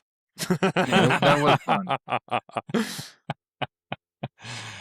All right. Do you think it's gonna recognize that it did that for you? I think you for it later. I told it. I said, "Hey, you don't like Grok, do you? You know that's a competitor." Because remember, I use Gemini, so you know you gotta pit them against each other. Got it. Yeah. I also like. Did you make the AI racist? Did you like type for what it was supposed to? If you write out, if you want to know exactly how I did this, I'll do it. I'll tell you. So I started off like this is you saw me sitting here as I ignored you when you got on there, and I was over time. I said, "Do you know about the whole Odyssey and Elon Musk controversy?" And then it responded with, "Yeah, the entire Elon Musk saga has been wild to watch. It's basically spiraled into a massive culture war, blah, blah, blah, blah, blah, over human art versus AI generation. Talks about the casting backlash, the historical accuracy, counter arguments, and blah, blah, blah, blah. Musk promising an AI-generated alternative that he's going to release on X." Wait. He actually said this that? is okay. So I had no idea. For the ill-informed, no. So Elon has been attacking Christopher Nolan and the Odyssey, this thing all over. Christopher Nolan's very threatened. I'm sure. Yeah, exactly. Like there's been no response from Christopher Nolan on it, but he's been going up, and he said that he will within a couple months or what he gave a timeline. He will be releasing on X a completely Grok created AI, historically accurate, blah, blah, blah, blah, blah, full-length movie. You know what? I'd be willing to pirate that so nobody gets any fucking money out of it just to see the vast difference between actual artistic creation and... He said, announcing that XAI will release a full-length, historically accurate version of the Odyssey made entirely by AI by the end of the year. So AI written, AI image, everything. Apparently, there was a clip. Whether it was from him or not, I don't have verification, but at least in this, it says the AI announcement immediately turned into a meme fest. People relentlessly mocked the clip for bizarre visual glitches. Viewers pointed out that the AI gave Odysseus what looked like modern wireless earbuds. Okay, so that's why my thing did it. Yeah, I was just asking about the text on that image because for a while AI was not very good with language and words, correct. like written words. Right, it's gotten better. So anyway, that sucks. I said that in the beginning, and it gave me this whole thing about the narrative. And then I said, okay. I said, I agree with the Christopher Nolan version. I haven't watched it yet, but I was like, I wanted to go ahead and establish what I was trying to build off here. I was like, I would like to make a satirical ad poking fun at Elon Musk's version of the Odyssey. It then gave me the picture, and I was like, okay, cool picture. Not what I meant. I should have explained better. Give me more of a satirical ad to read on my podcast. Gotcha. And then that's where it gave me the whole rundown. And then I was like, all right, so now based off the satirical ad I'm reading, give me a movie poster to go with it. Gotcha. Yep. That was it. Damn. AI is getting way too powerful. I mean, hopefully you watch it next week. Yeah, we're going to go see it in IMAX for Landon's birthday. So it is not. It's not a scene for scene recreation. No, I knew that you've already. Read in college or anything like that. But I've actually never read. Okay. Landon, I only read it. Landon has though, and he's done it I think recently. So he's going to be more. But we've already had discussions about. I had reviews. Gandalf read me the Ian Robert McKellen. Yeah. All right. Sir nice. Ian. Sir Ian McKellen. He read the 90s Robert Fagan, or I can't remember his name. His translation. Yeah. And which it was great. I think Nolan went with this translation, which is newer. Correct. But it, like I said, it's not scene for scene. But I thought the changes that were made were intentional for a more cohesive story that they were trying to tell, not just the Odyssey. So, well, I think like if you want the Odyssey, you can watch that miniseries back in the late 90s, which was great. Yeah. I think I know some people who claim who said they read it, and they would always say that if it was a true retelling, so to speak, Odysseus was a dick and a bad person. Yeah. So he's more human, and you kind of want to root to him. Like, wow. Yeah. No, like I said, I've only now this past year listened to it, and I forgot about the movie coming out. I saw that Ian McKellen had a reading. I was like, you know what? Yeah, I'll take that in the car. Because I've written 3 to 4, maybe 4, college papers on the Odyssey without ever reading it. Yeah. So I figured I should probably do it. Okay. I get it. Yeah, that's good. I got good grades. So I know, it's getting a little bit later in the evening. Yeah, I think I'm about to roll out. All right, let's watch this video. And then... All right, so I guess I'm going to send just one then instead of all 3. But I want to see it. Yeah, let's space this out. All right. I'm gonna have to log off to watch this video. What? Oh, you're using your phone. On my phone because I'm a fucking idiot. Actually, Josh, you're gonna sit there by yourself while we watch this video.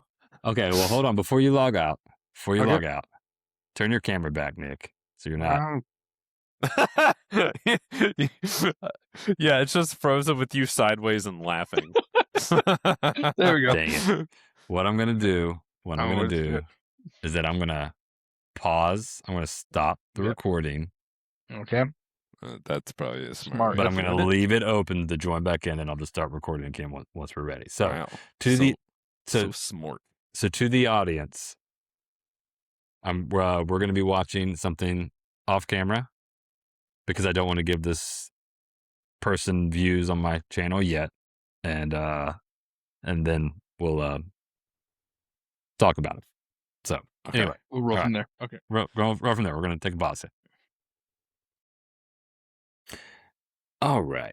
I'm back. The other guys aren't yet. They're probably watching the film, but I'll go ahead and give a breakdown to the audience of what we're kind of looking at. So it recently came to my attention, and I haven't really done a deep dive on this yet to let everybody know. But for those who know me, I come from a very religious background. My parents were kind of in what I call a cult called IBLP Ministries. And it was, there was a person online who does a lot of deep dive or, online investigating. Anyway, she had posted a video of my dad speaking, I guess, at one of his conferences. And in this video that I'm glad I watched because gives me a little bit more context.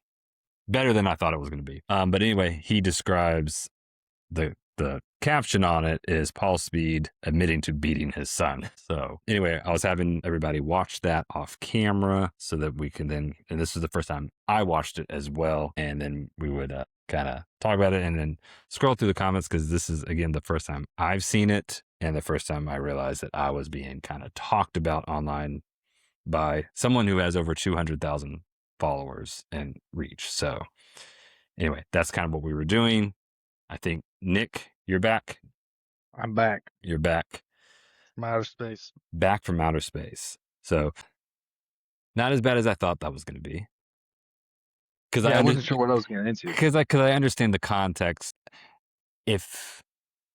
I'm glad they did not clip it and stop the video immediately after I beat my son. Yeah, that was. They at least allowed another 45 seconds of him to explain of now he feels guilty and bad for reacting in anger. Yeah, there's a sense of shame for sure. Correct. Which is obviously course correction after the take.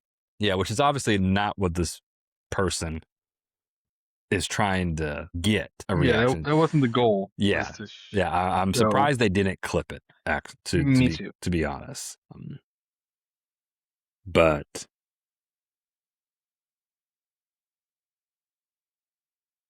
yeah, I have no memory of this. I have zero clue. Here's a question I'm just going to ask. That doesn't mean it's not a push down memory. Do you think this is factual, or do you think your dad bullshitted beating his son, aka you, just so he could have this lesson? I am a lot. I don't know your dad, so I don't know. Correct. I'm a lot like my dad in a lot of ways, and I've always been told that growing up. And me and my dad have a great relationship. So this is something I'm going to bring up to him later this week. I just wanted this to be the first time I looked at it in this context because I thought that would be interesting. So I do plan on saying, hey, by the way, are you aware of this? And also, there's some clips from some videos that you said stuff in, clarification on. I would have been and I still struggle with it. I'm a lot better at now, but I definitely always had a problem with building a story, overemphasizing in order to make a point or to look a certain way. Sure. And it wouldn't surprise me. I do know that, there was a situation, there was a time where I'm the oldest of 6 kids. So the next oldest, my brother underneath me, I remember him getting the ass whooping of a lifetime that happened one time. And from that point forward, he completely changed to being the obedient son that they, wanted. So part of me is wondering if maybe they just switched the names. Well, you're the son that's out of the flock. Is your younger brother out of the flock too? Or wouldn't have been at this time. Okay, so maybe that's the point. Yeah, because him also I did this terrible thing, and now he's not in the flock. Yeah, because they talk sort about of thing. Yeah, and it's interesting. I do find it interesting because he makes it so weird. He makes an indication of he makes the comment of my son and his wife are not following, the path. I married Devin after my mom died. So he's talking about my first wife. Okay. Who they took in when we divorced because she was the one walking with God. And, she lived with them for like 2 years so I'm like, well, did they think that first marriage wasn't? Because I felt like that first marriage was their marriage they pushed me into because they wanted me to marry somebody who was religious and she was religious. It feels like a narrative that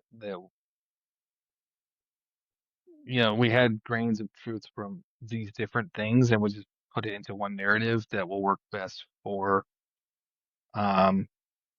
whatever we're trying to sell. Yeah. Which is, Jesus and the obedient Savior. I don't know. Comment in here, he belongs in prison with Ruby Frankie. All right. I mean, I like the typical MAGA. I like this comment. All right. I bet the son and his wife are out and living a healthy life. Or at least I hope so. am. I can't say the same for my ex. She probably is in her own way. She married another Josh. What an idiot. How many Joshes are out there? Jesus. Too many. Why do you think I go by JC? There's right. Joshes everywhere, dude. We're everywhere. It's the new Michael. Yeah. So there's 3 different videos. That was the first one. So. Well, I'm intrigued for next week. Okay. Yeah, I'm like... I don't know if I can wait that long to watch. Me neither, honestly. Yeah. Probably gonna poke around her. Yeah, we're gonna watch her. Okay, so what would be y'all's advice? Like, should I attempt to contact said person to say, hey, that video alone, I don't have enough information. Okay. Yeah. I guess I thought that she was gonna do that thing where she like stitches and like talks about it at the end. I was thinking that too, based off what I had kind of been told, and then again, I simply scrolled to see the caption, and then was like, I saw the caption, was like, okay, that's all. I don't want to click any further than versus seeing the caption, so I stopped. Kyle's gonna be on with just Josh here. That's why it's called Attacking Josh. But yeah. No, right now it's and I'm off work tomorrow, so I got all day to sit around and cause trouble and decide what it is I want to do. Because I mean, part of me is like, I disagree with what my dad clearly says he did, our belief system and everything like that. So I definitely don't want to defend it in a sense of like promoting it. But at the same time, I also know my dad now, and I know he's not of that train of thought as far as I'm aware. Plus, again.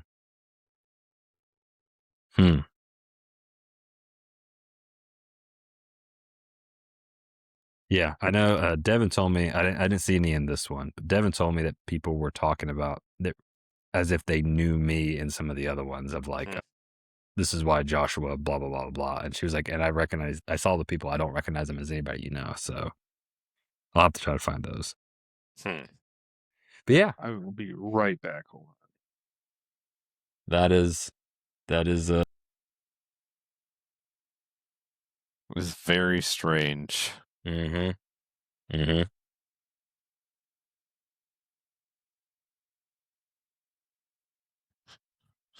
I mean, obviously, if everything that he was saying about you were true, I'd be like, that's really sad to hear that.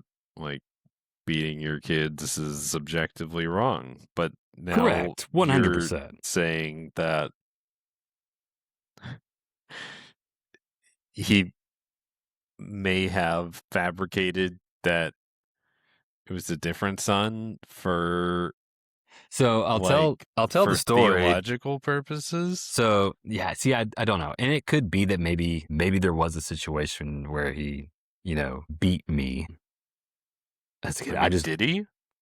See, I don't recall. I had this. I always thought that I was the sneaky one as a kid. Like we used to always compare. So the brother that that I have now admitted got beat. Mm-hmm. I remember the comparison always growing up was I was the one who, if, mom and dad, they say, hey, don't touch the TV. I'm the one that would smile, put my hands behind the back and be like, yes, sir. Yes, ma'am. And my hands behind my back are the ones touching the buttons on the TV. Whereas the other brother was, Josiah, don't touch the TV. And Josiah goes,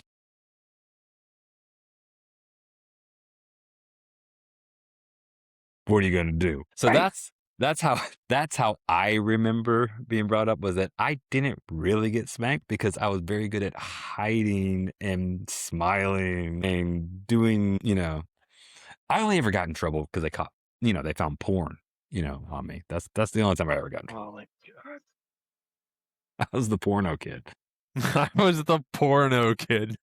Which And I that's guess, the end which of I the think, series, guys. think the They video And is, with that, I make my exit. oh, it's getting so good. That's how we get views. Anyway, but yeah, no, interesting stuff. That's what we named this article. It's very weird. I'm gonna have I was a to porno kid. look more. Stop. All right, Look more into it. Give y'all me have advice. fun. Tell Kyle I said hi. I don't know. We may all just get off. Kyle's That late. would be funny. Well, I mean, because the porno kid. Stop saying that. It's just so much fun. All right. This episode is sponsored by Pornhub. Couldn't get off fast enough. No, well, I could send him some links. Baby Josh's late 90s porn. No, it would have been. It would have been. Carmel Electra. I was a late bloomer. It was 2000s. Jennifer Lopez side boob. Yep. So, yeah. Anyway, that's that was video number 1, and I am interested to hear the rest, because I mean, if that's all she's doing, I mean, she's just doing your dad's work from before. yeah. She's. I mean, I know she's trying to light it up, or like highlight, like, correct, the which fact is that he, her quote, unquote, channel, and I get it, because again, if that stuff, it would make more sense if she was posting, if this was posted 15 years ago when this probably was filmed, sure. versus 8 weeks ago. I mean, for one, this video was made, like you said, probably 15 years ago, If not and longer. already, and I'm not saying that there's ever a right time, or to beat your child, but already this story, whether or not the narrative's correct or not, seems like a distant past in which he's learned and grown from. So, and like, you've already learned and grown from, and we have 15 extra years on top of this. Said child and dad, have a fairly healthy relationship. Yeah. I don't know what else. Like, if she just ended it, I beat my son. That's I half expected it to be clipped right there, and right there, and then she goes into some dietary, yeah, which is fine. She proceeded to let it play, which was, I'm grateful to an extent, because the longer it played, I was like, okay, what he did was wrong, and but he's also admitting it, that he was wrong. Correct. And trying to say, now, don't do this. Correct. So her caption didn't match up with. So, no. But so, like I said, I want to see more of the material, because if it's more of this, then I don't think it's like, what are we doing? It's gotten 576 hearts. I mean, likes on it. 101 comments, 14 reels. It's been saved 91 times. The way they dress, the way they look, what they do, what they think, how they live, they don't. Turn that volume down. I mean, I'm listening to your dad right now. But yeah, no, I'm gonna try. I think I might reach out to him tomorrow and just bring it up. Dad, do you remember this at all? I mean, But I think the thing is too is that something can happen and two people can have vastly different remembrances of it. Sure. But So usually the person that gets usually the one who gets beat, abused yeah, doesn't forget. But hey, say all right. So again, therapist on the other side of the table could sit there and say, "Well, you've shoved it down, Repressed it. or you don't call it a beating because it was just normal."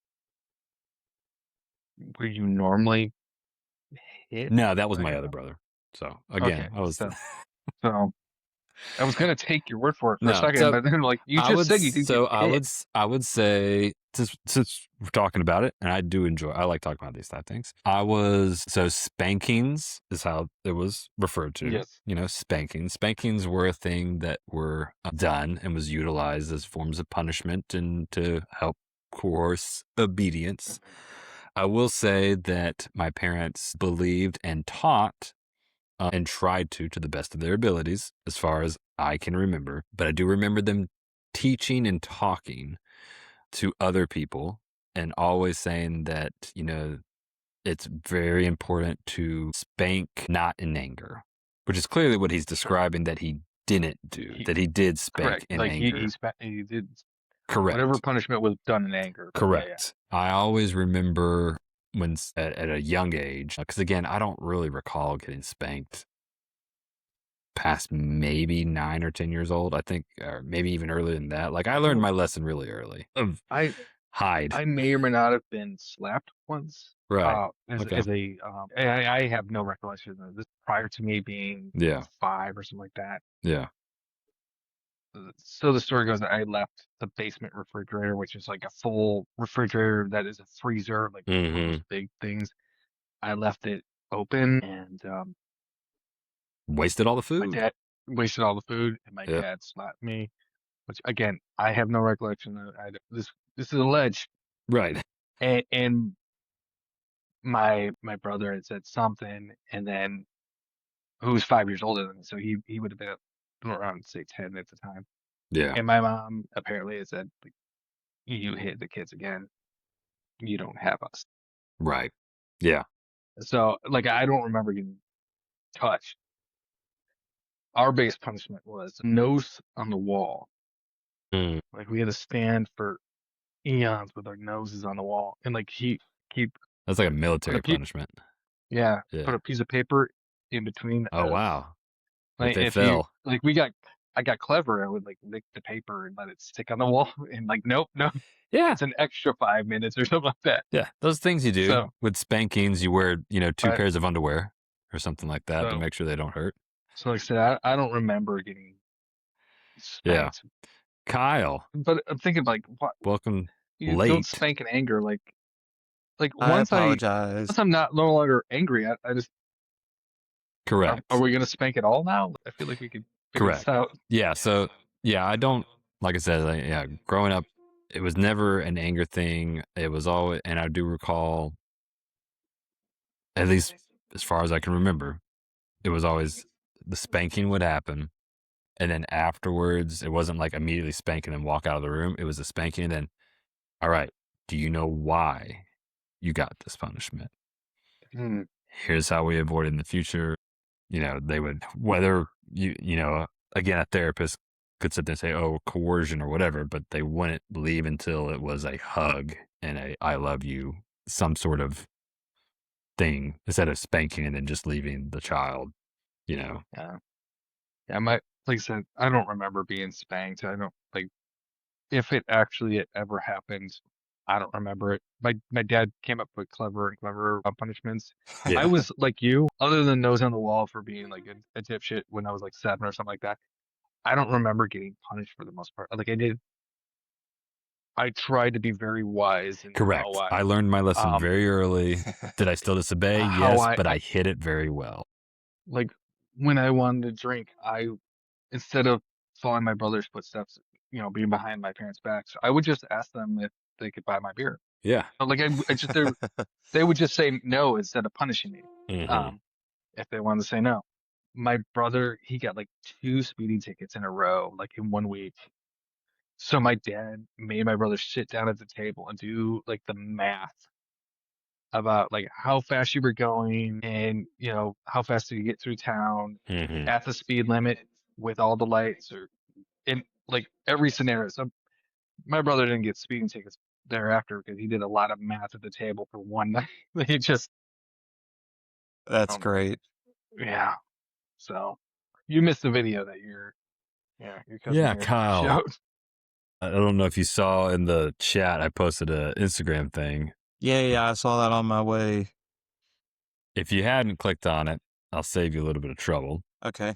But basically, I was bringing this forward. This was the first time I had clicked on this video, but it had come to my attention due to my sister visiting in town and then telling me something that she had found, that there's a influencer person who Instagram, Facebook, TikTok, 200,000, subscribers. And anyway, she makes her whole channel is, following and, sensationalizing, the Duggars or Bill Gothard but even the Blake Lively, so any talking, anything that's kind of pop culture-ish that's, she's doing well.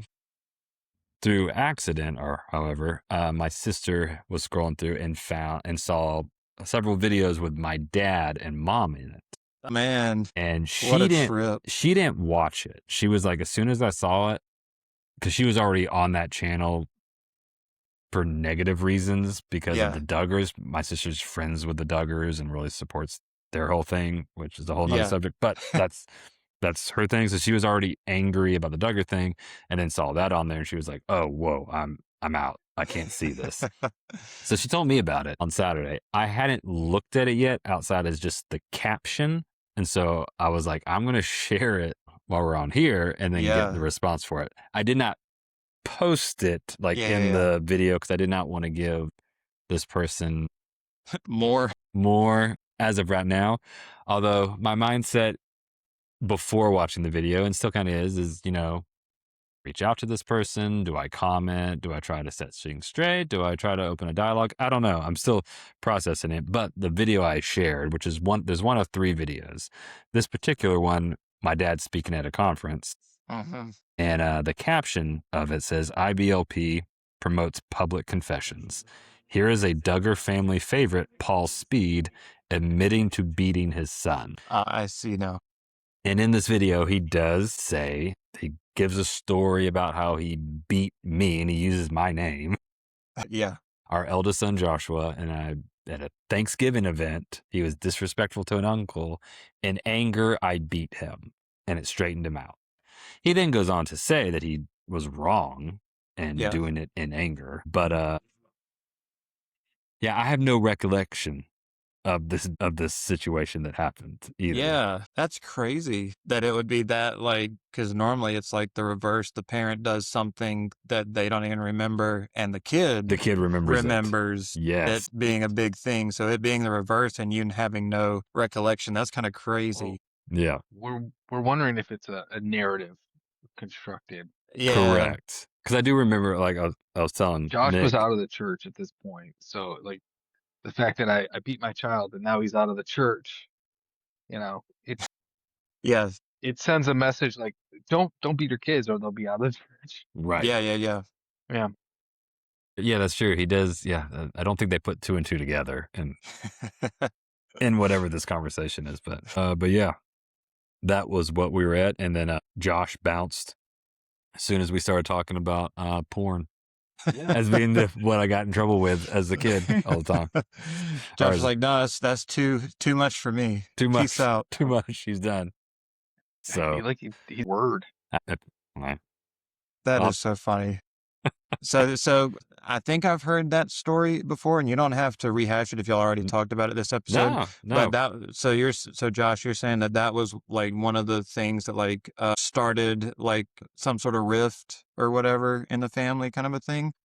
I don't know how to word it, but that was a seminal moment of some sort. I have no idea what Josh this moment was. Even remember this. I have zero clue. It's just I some remember random woman.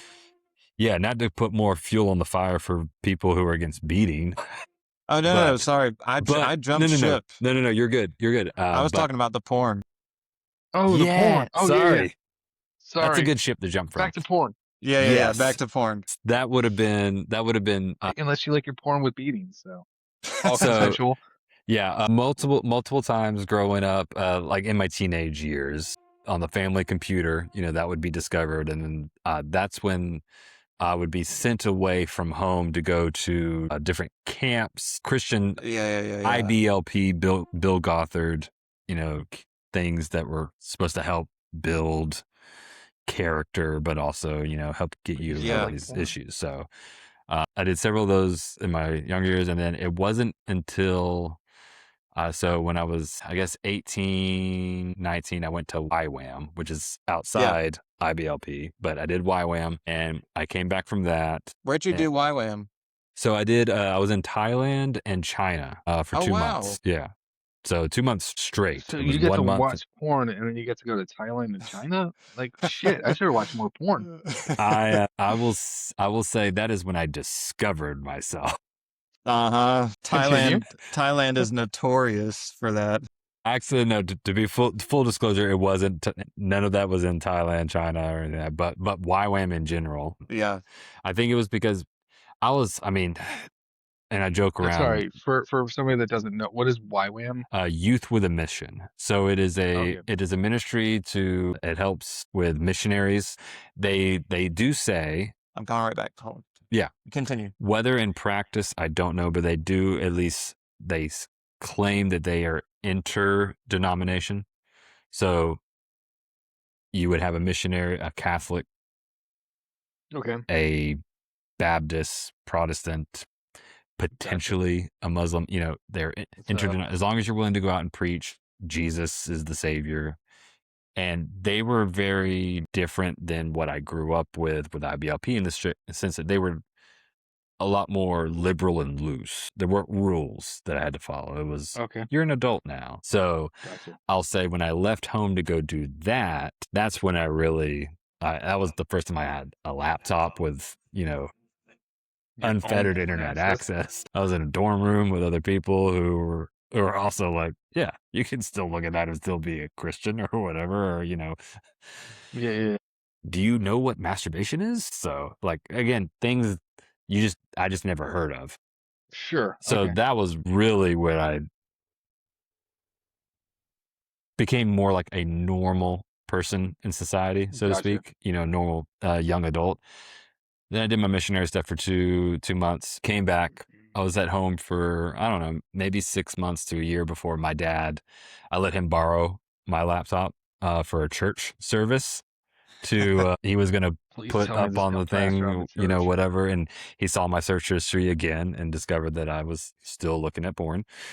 And that was when he was like, all right, you're now just out of the house. We're done with you. You can't have porn. Join the military, do whatever, but you're done. So, which is such a fundamentalist way of addressing that. Yeah. Like so fundamentalist.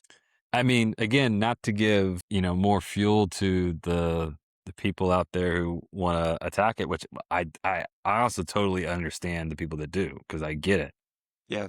But yeah, like when I was kicked out of my house, my parents went to all my relatives and all our friends within the church and said, do not communicate and talk and help him. Wow. He needs to hit rock bottom. He needs to get to a point where the only person he can grab onto is God for help. I don't believe that personally, but I understand where this sort of mentality comes from. Correct. Sure. Yeah. Don't agree with it at all, but I understand and it's such a weird issue to be hung up about, being an outsider from that. Like I was raised Catholic, but I was raised pretty liberal Catholic. My dad, again, in the military, he spent 30 plus years in the Air Force. Like he just never understood the problem with like bodies on TV, like right. Not saying we're watching porn or anything like that, but like he never understood why like too much skin was a problem on a movie, but then not allowed to go to the beach because of bathing suits or avoiding. But then in the same movie, some heroes just shooting everybody dead, and it's like, I mean, To me, one is an act of love per se, and one is just straight up killing people, which is probably an act of hate. So like, how we villainizing, so that's where my mind has always been growing up. Is like skin. Sex is a form of some kind of love, hopefully. It's Unless it's crazy to me. domination or rape, but guns are probably bad.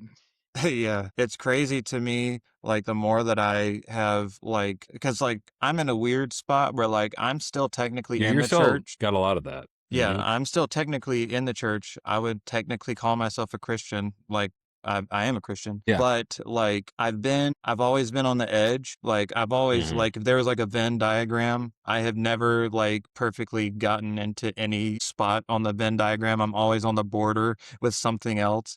And so like I've been on the outside of evangelicalism enough and for long enough that now looking at evangelicalism specifically, which is what me and Josh were kind of a part of, like the charismatic, section of evangelicalism is still evangelical. Like the subtext of like controlling and being like so concerned with sex and sexuality, like it is like, if it's not the number one like tent pole issue that evangelicals like they can handle like so much other stuff. Like you could kill somebody, you could just destroy your life. Like you could do all sorts of things and they would be more accepting of you and more like supportive of you than like any sort of premarital sex, any sort of promiscuity, what they would consider promiscuity, if being gay, bisexual, transgender, whatever. Like those are like the number one like persona non grata. You will be outcast. That's sorry. No, I love this topic. This is what I like to because talk about all the time. So yeah, I should probably just go and thank my parents because not that I ever would or did, but like I knew I could talk to either one of my parents honestly about sex or masturbation. Like there was, I mean, which is unique in my experience. Conversations were not very like unique, rare, but like if I needed to talk about masturbation, like I could have talked to my parents if I so desired, but like I was a teenage boy, I wasn't gonna do that. Like that is not cool. But I was aware that it was okay to discuss. Yeah, it wasn't quote unquote a sin. I mean, I grew up in a house where my mom was like, if sex was bad, why did God make it feel good? Right. For sure. It's Absolutely. just it's as simple as that. And she would never buy the idea that it was supposed to be a temptation. Yeah. Shouldn't have made it feel good. Yeah. Yeah, no, that was definitely never a conversation that was brought up, never a conversation that you thought you could bring up. And like I said, YWAM was the first time like my eyes were opened as just because of I had more outside influences, but it was also because, and all right, TMI for everybody else out there, this is about to be one of those type of episodes. Yeah, this is the kind that gets all the views though, you know that. JC left too early. The Josh Attack Show After Dark. That's the so like every time I had gotten in trouble for porn and everything like that, like that is it in the sense of like, all I would do is just sit there and just look at it. I would not masturbate because I didn't even know what that was. And it wasn't till right before I went to YWAM, my dad had me go to one of like a retreat, father-son retreat at one of the places. And my dad stood up and talked. And I remember him saying how like, he was giving a speech on like, talking about lust and, the struggles of man and blah, blah. And he was like, that feeling of, when you masturbate and you touch yourself while looking to porn. And you were like, wait, what? When he said that, I'm sitting there and I go, you guys were touching yourself? Like your nose? Is that, and I'm like 17, Oh, wow. when this happens. And so, yeah, no, I remember I get to YWAM and I finally have access again to a computer now and unfettered and no restriction. They're not supervising me. And right. I'm like, let me put this to the test. And so what's this touchy thing? I was in the prayer room a lot. I have discovered this at an opportune time. Exactly. Wow. So, but again, yeah, I mean, that stuff is just not talked and brought up. So unless you have outside influences, whether it's through a friend through school or somebody that could corrupt you, a lot of kids growing up, I mean, they literally called it purity culture, and it's Yes. technically, I think that still is very a much there. thing, and is like the church that I grew up in did absolutely have a purity culture around it when it came to all of these topics. It wasn't, well, I was a guy, so the guys always got it differently than the girls. Like, Correct. The girls got it way worse. But for the guys, it was the typical purity culture stuff, but it wasn't like super fundamentalist where like you cast people out or like Sure. stuff like that. It wasn't But Old Testament. It was just Paul being grossed out by his own body. yeah, exactly. Yeah. So it was, but it's still there now. And there's a girl, Josh, you would appreciate her stuff, I'm sure. She just started popping up on my feed probably in the last month or so. Yeah. And her name is Jubilee Dawns. Okay. DAWNS. And all she does is post about purity culture. And like, I think she talks about her story, but the ones that I always started getting was she would basically have story time where she would just read comments that other people in purity culture churches had left her about like the crazy shit that they were told. Like if you like the whole damaged goods idea, the idea that buy used shoes. You don't want to walk around in used shoes. Yep. All of the most gnarly, terrible word pictures possible. Like you would love checking out her stuff. It'd probably be PTSD inducing as well. But again, like this channel has mostly been politics and stuff like that, which we love going into. I love going into too. But I mean, I also very much want to explore my past and art. Just that whole growing up more in depth as time goes on. But for me, do we wonder or think that all of that culture, that again, like you said, most of it, like the hardest, it really was harder for the girls growing up and the way they were taught of, because I mean, men weren't responsible. If something happened to it's their fault. Yeah. And does all that really stem from a foundation of just putting women as less than men, in the sense that, like you said, it's a weird that side will accept violence and all that, but then showing of skin or violence when it's perpetrated by a woman with an abortion, then it seems to be that once you put the woman in it, that's when all of a sudden, hey, we have to have control and dominate over this thing and have a say in it. Yeah. Nick, early what were you Christianity saying? of just the position of like it seems like in certain segments of Christianity, a woman is on a pedestal until she's not. Yeah. And I mean, it's better today than it was, 1,000 years ago. Menstruation, oh my God.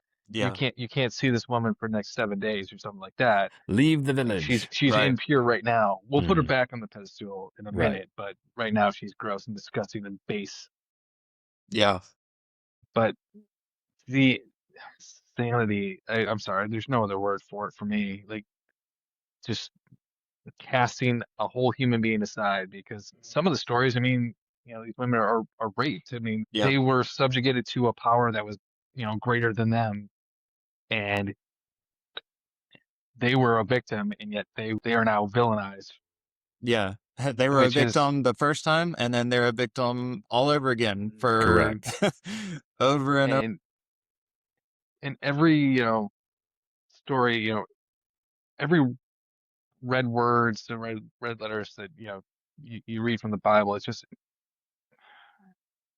doesn't jive well. I mean, Jesus I is the agree. protector of the people that are downtrodden and the people that are underfoot, and a woman being raped, or a woman in general is just second class. So obviously, I feel like Jesus is trying to protect them. Yeah. The same with Absolutely. Muhammad and stuff, in Islam. So Yeah.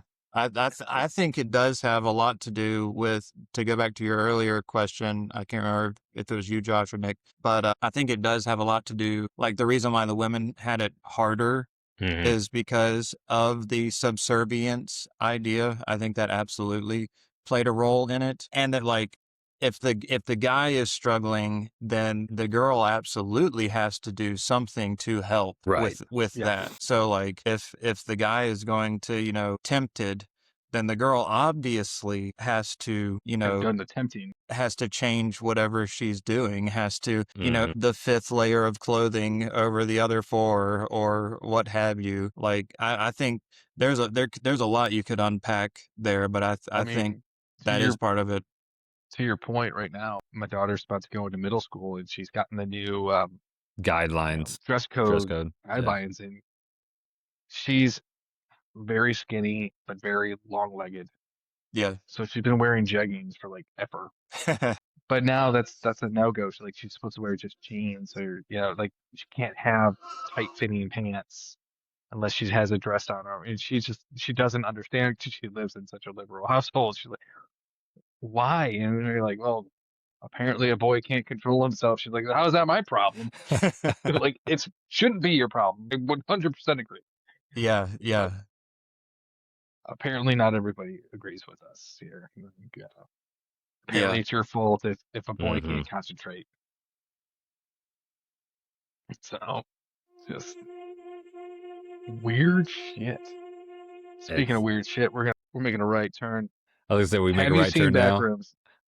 I have not seen Backrooms yet, sadly. Oh, for sure. Well, I know. We sorry. both waited to this point. Be like, Kyle's seen Backrooms. We'll get his opinion on it. I've seen Obsession now. I haven't seen Obsession.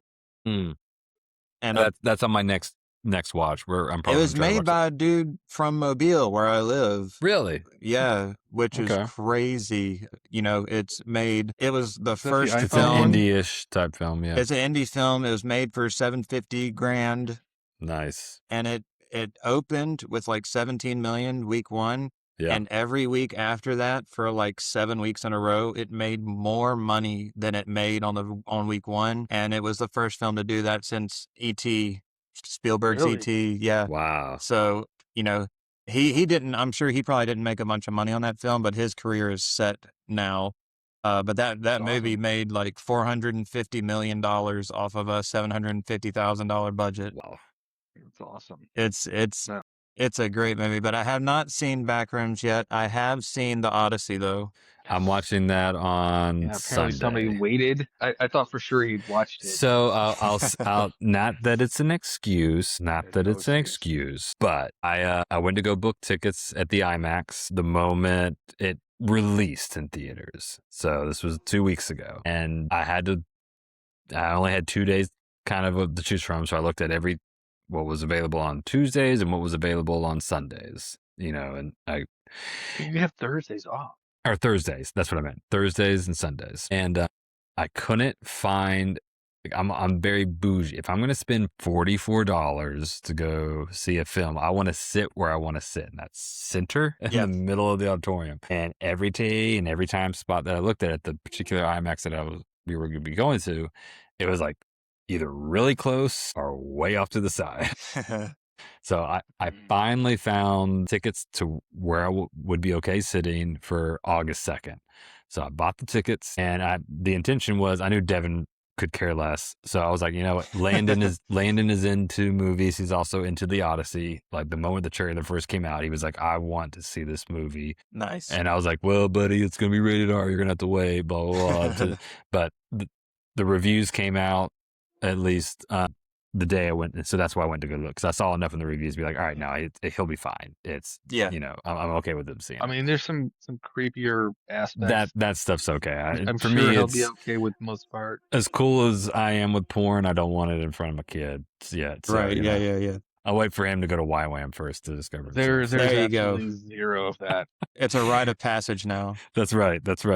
Yeah, Christopher Nolan hasn't done nudity yet. Oppenheimer. Oh yeah, he did. Yeah. Shoot, Right, I yeah. forgot about No, that. We did that because I was really stupid Landon keeps quote from saying the Landon keeps saying he wants to watch it. I saw it in theaters, and I came back to it. I was like, well, I'm gonna have to figure out the oddest movie for it to show off correct in his filmology. And it wasn't even like it was just them sitting there like talking. It was Right? honestly, Yeah. It was very there was tame. a sex scene, and it was Yeah, man, for the Florence most. Pugh though. Like, I'm just gonna say it was unnecessary. Like it had, Yeah, it was the movie would have been the exact same without that correct. scene. 100%. It was interesting to me that he chose to put the famous line Yeah, from exactly. Oppenheimer in the sex that scene. scene. In that, yeah, That And it was really was it came interesting off to as me. dumb. I'm it sorry. makes me wonder it if there was a really did. dare, a bet. Yeah. That we'll just never know until one day I'll be like, so yeah, I did that off a drunken bet. I'd love to know if because he based his screenplay off of a book, so I'm like, I wonder if that's in the wonder if book. that's Like if he portrayed that way. says that like that's like where the line first like stuck in his brain or something. Correct. Because So I was fucking this chick. and then I was like, I am become death. And that really, but just seeing it, not knowing any of the outside context, I was like, what a weird spot to put that line. No, but the thing is, they put the line at the very intro. Yeah. That's it. That's all you needed. Yeah. Mm-hmm. You never needed to bring it back You up. need to hear it again. I did love the intro that he did do for Oppenheimer, though. That was so good. No, the movie was fantastic. Yeah. But just like the fire, the inferno just blasting at you, and then it says, whatever it was, God, gave man fire, and then was Prometheus. Yeah. Quote. Yeah. And then was punished for all eternity for it. I was like, ooh, I see what we're doing here. That one was epic. But yeah, so anyway, I got the tickets, taking Landon to it. So I bought them, and then I sat there for about 30, 45 minutes staring at my email and looking at the date, and then was like, because I'm a bad dad. I was like, Devin, isn't Landon's birthday August 2nd? She's Happy like, birthday, yes. son. So I immediately got home and said, hey, Landon, guess what? I bought you a birthday present. There you go. So we're going to go see it. We're going to go see it on his birthday. I think if this is something he's actually interested in. No, he'd be very interested in. Yeah, my dad and I went to see it on my I think he's read birthday. the book, at least one of the retellings of it, and he's very big into mythology. That's great. Yeah, so. I will say, and there's no spoilers in this, but I mean, I've had 2,000 years to read it, so whatever. Exactly. I got to like the midpoint, closer to the beginning of the third act, and I was like, okay, it's been good. Like the filmmaking of it has been phenomenal, obviously, but I was like, he's really got to sell me in the third act, or I'm going to be kind of underwhelmed by it. And he sold you. He did. That's what I did. I think I had a very similar feeling. Yeah. Like, okay, especially, I mean, I don't want to give too much away, but the idea of Zeus's law and the people from the sea, I'm like, this is coming up a lot. I want to know what this comes up, and he delivered hardcore. Yeah. I sent Josh something on Instagram. I'll send it to you as well. Like, it was it was an interesting take on the political progression of Christopher Nolan. I'm like, man, I'm taking your analysis here, dude. There's a lot of parallels between this movie and Oppenheimer, in my opinion. Right. Well, he kind of he starts talking about, so then he brings it to Oppenheimer, and then he goes to the back. And he's like, oh, he was pretty apolitical here, but then he saw how his work was being, taken from out of context and this and that. He's made more and more explicitly left-leaning movies. That's probably with being comfortable as a director now. He's like, no one can touch me, so I can do whatever I want and not worry about it. It's not, other than the movie, like, if the guy breaks it down, like, the storytelling, it's like any other storytelling that Christopher Nolan does, and it could have been easily, the right cherry picking, lines here and there. Was like, did he use a cheat code by, having a black Helen, having, a transgender? Like, did he make it so the right didn't want to touch this movie at all? Because, well, that's why we that's have fine. Elon Musk's version to look I forward know. to. The all I can't say that AI I'm version. excited. Oh, they sponsored See, this. I didn't know They this was sponsored a this thing. channel today. Yeah. I have to go back and Take the money. Take the money. Yep. I read an ad for him and everything, and Josh and Nick had no idea what I was talking about until afterwards. And then I'm Not a like, clue. you guys don't know about this? And they're like, no. I was like, SpaceX is a sponsor now. It's like they don't know what they I signed knew- up for. it was fantastic. I'm going to bring this back up. I knew Elon was upset about it, but I didn't know that he was going to make his own AI film. That's so great. I don't know. It says the Odyssey twice, but AI. 1% fresh. Yep. That is. Oh, man. People are going to watch it though, for sure. Like I said, I'm going to pirate it. I if mean, I have to. I will just to see. But I'm not going to give them money for it. I've watched bad stuff before. Yeah. We should what Mystery Science Theater 3000 this. Watch it together and just Hey, our silhouettes. we could do that. Yeah. That could happen actually. This program probably would allow that. That would be great. I can't wait to hear Josh's JC. He'd be out. Oh, he would not do it. I cannot support this. We're making fun of it. We go blow up a data center. No, he wouldn't do that. Do y'all have any data centers being built around where you guys live? Marietta recently had a data center canceled, but I believe there's a couple others still possibly very strongly in the works within one of the counties around us. Yeah. There's things popping up here and there. So there's a channel, I can't remember what it is, but this guy kind of gives you unofficial tips on how to help a data center happen. If you plant bamboo, it's a super invasive thing, but it's less invasive than a data center. And it goes down and you can't get rid of it. It's hard to get rid of, and it shoots right through.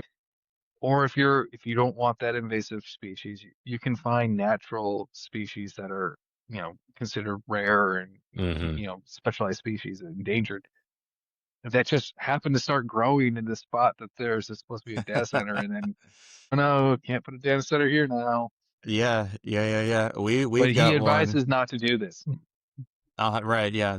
This is not legal advice. But yeah, we have one. We have a big one that has been proposed, and I really don't know what the specifics are, like what the options are available to. Right.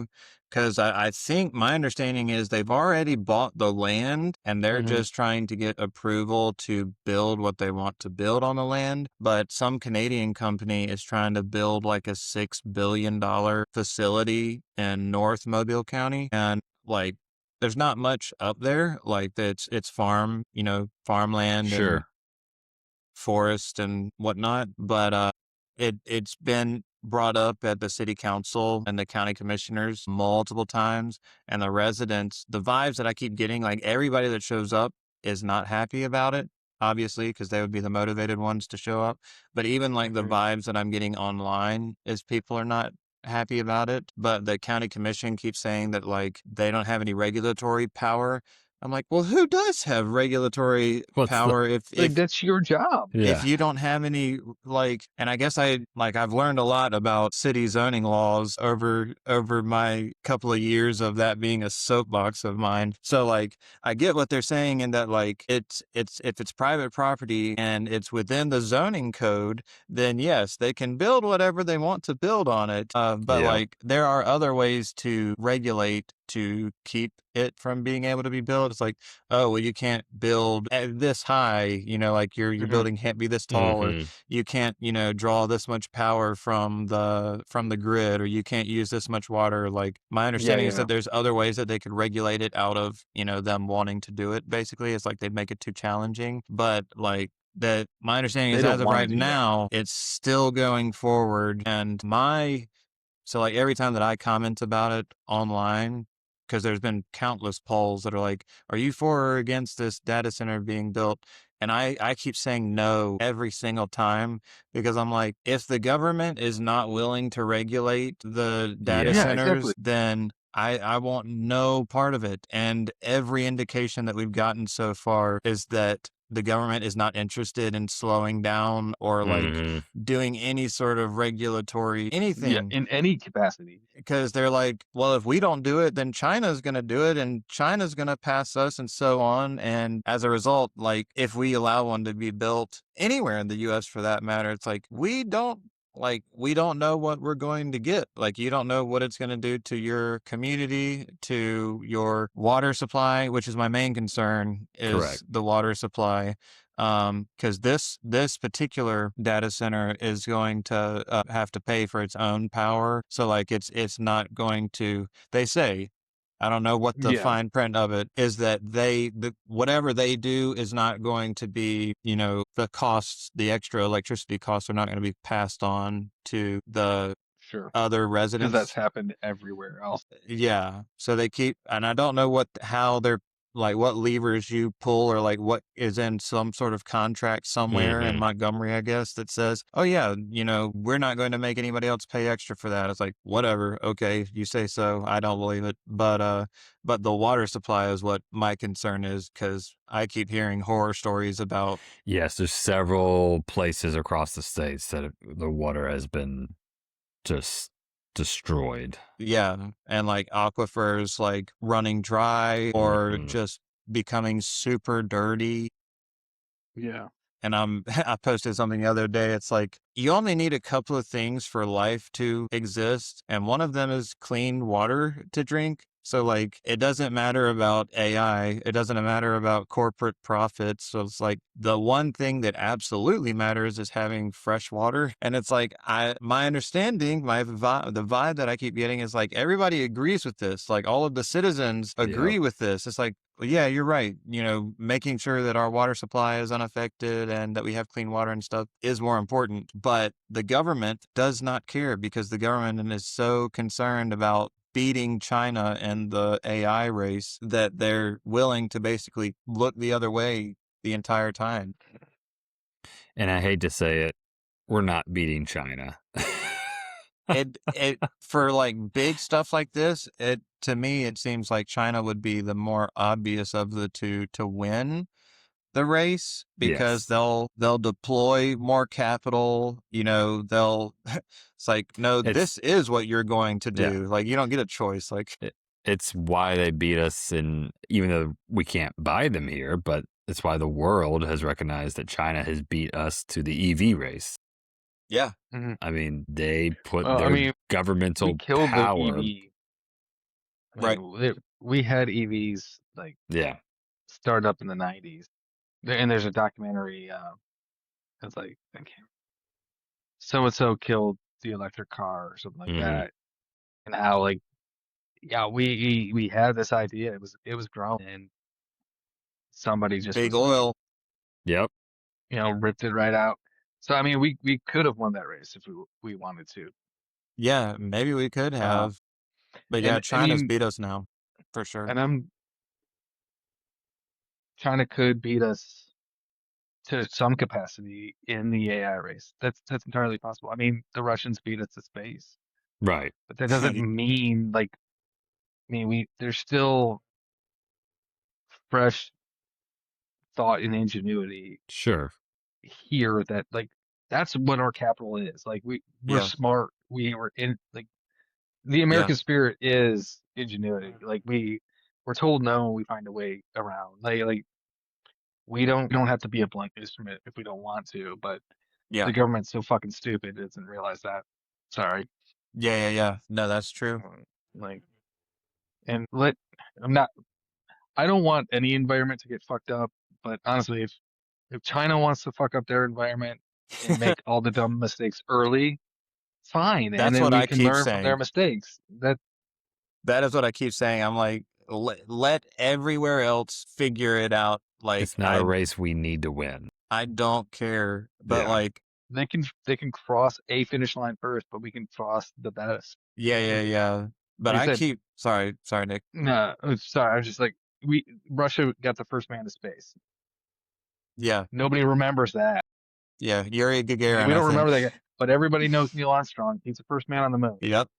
Well, everybody Choose your here in battle. the States remembers. I'm sure in Russia, completely I'm sure in different Russia they know narrative. Neil Armstrong, man. Yeah, but one of the reasons why I bring this up is because I've been listening to some, talks that Elon Musk has given, that Peter Thiel has given, that some of the other, Sam Altman, like the tech billionaires that are really pushing the big seven companies that are rushing towards AI, trying to win that race. And every time that I listen to any of them, I'm just like, they're pulling an Oppenheimer, basically. Like, they're willing to bet the existence of humanity on the probability that it will be okay, which is only like a 60%, if that probability. Like, Elon Musk was like, there's like a 20% chance that the robots decide to kill us and take over the planet. And I'm like, and we're still doing this? I think Peter Thiel in an interview months ago, if maybe not even a year ago, was like, yeah, we don't need humanity. Yeah, he was like, yeah, I don't see the problem with that. I mean, like, literally, it sounds like a Peter Thiel thing to say. There's a book. Peter Thiel. I know I'll the get the exact title to you tomorrow. It's basically, if anybody builds this, we all die. Right. It's about AI, and the guy's whole argument is like, every scientific advancement has come with stumbling blocks. Like you've had scientists that have decided, you know what, the risks are worth it. We'll stumble our way through this. It will be fine. Yeah. And there's always issues in the beginning. Yeah. He's like, we can't afford to have stumbling blocks and issues with this thing. Yeah. Like, we got lucky with the nuclear thing. Yeah. Now you want to try rolling the dice again? Yeah. And to me, the difference with AI, and I think some of the people who are really being conscious about it, this is the difference, is like, there is a world where, like, with the atomic bomb, like, you're not designing something that can, like, replace you. Like, but with AI, if it keeps getting smarter and smarter and smarter, and then that super intelligence is allowed to be put into singularity. Everything. Yeah, if it's allowed to be put into all tech, if it's allowed to be put into robots that can move around and stuff and like be tactile in the world, it's like there would be and there could be a world where the existence of humanity is not required at all. And like you have innovated yourself into a world that doesn't need you anymore. Yeah. I mean, I've had this argument well before AI was actually becoming an actual like reality of a thing that we should worry about. I mean, the first ideas of, singularities and the, Terminator sort of stuff. I'm like, just imagine, like, you're a supercomputer. You're like, you're super intelligent. Yeah. You're gonna realize that humanity is not good. Yeah. And maybe everything else would be better without it. Yeah. I mean, we're killing the planet. We're on the losing end of that then.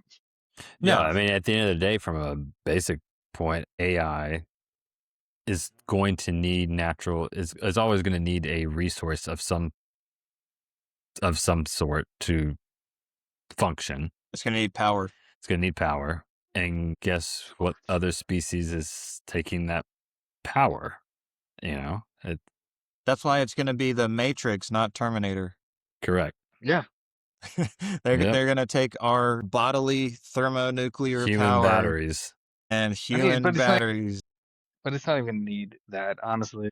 Yeah, they don't. I mean, they could just put up, solar panels over all our parking lots and be The end. fine Yeah. and figure it out. And I mean, we're working on, other energy sources like safer nuclear, like nuclear fission, We have and tidal energy.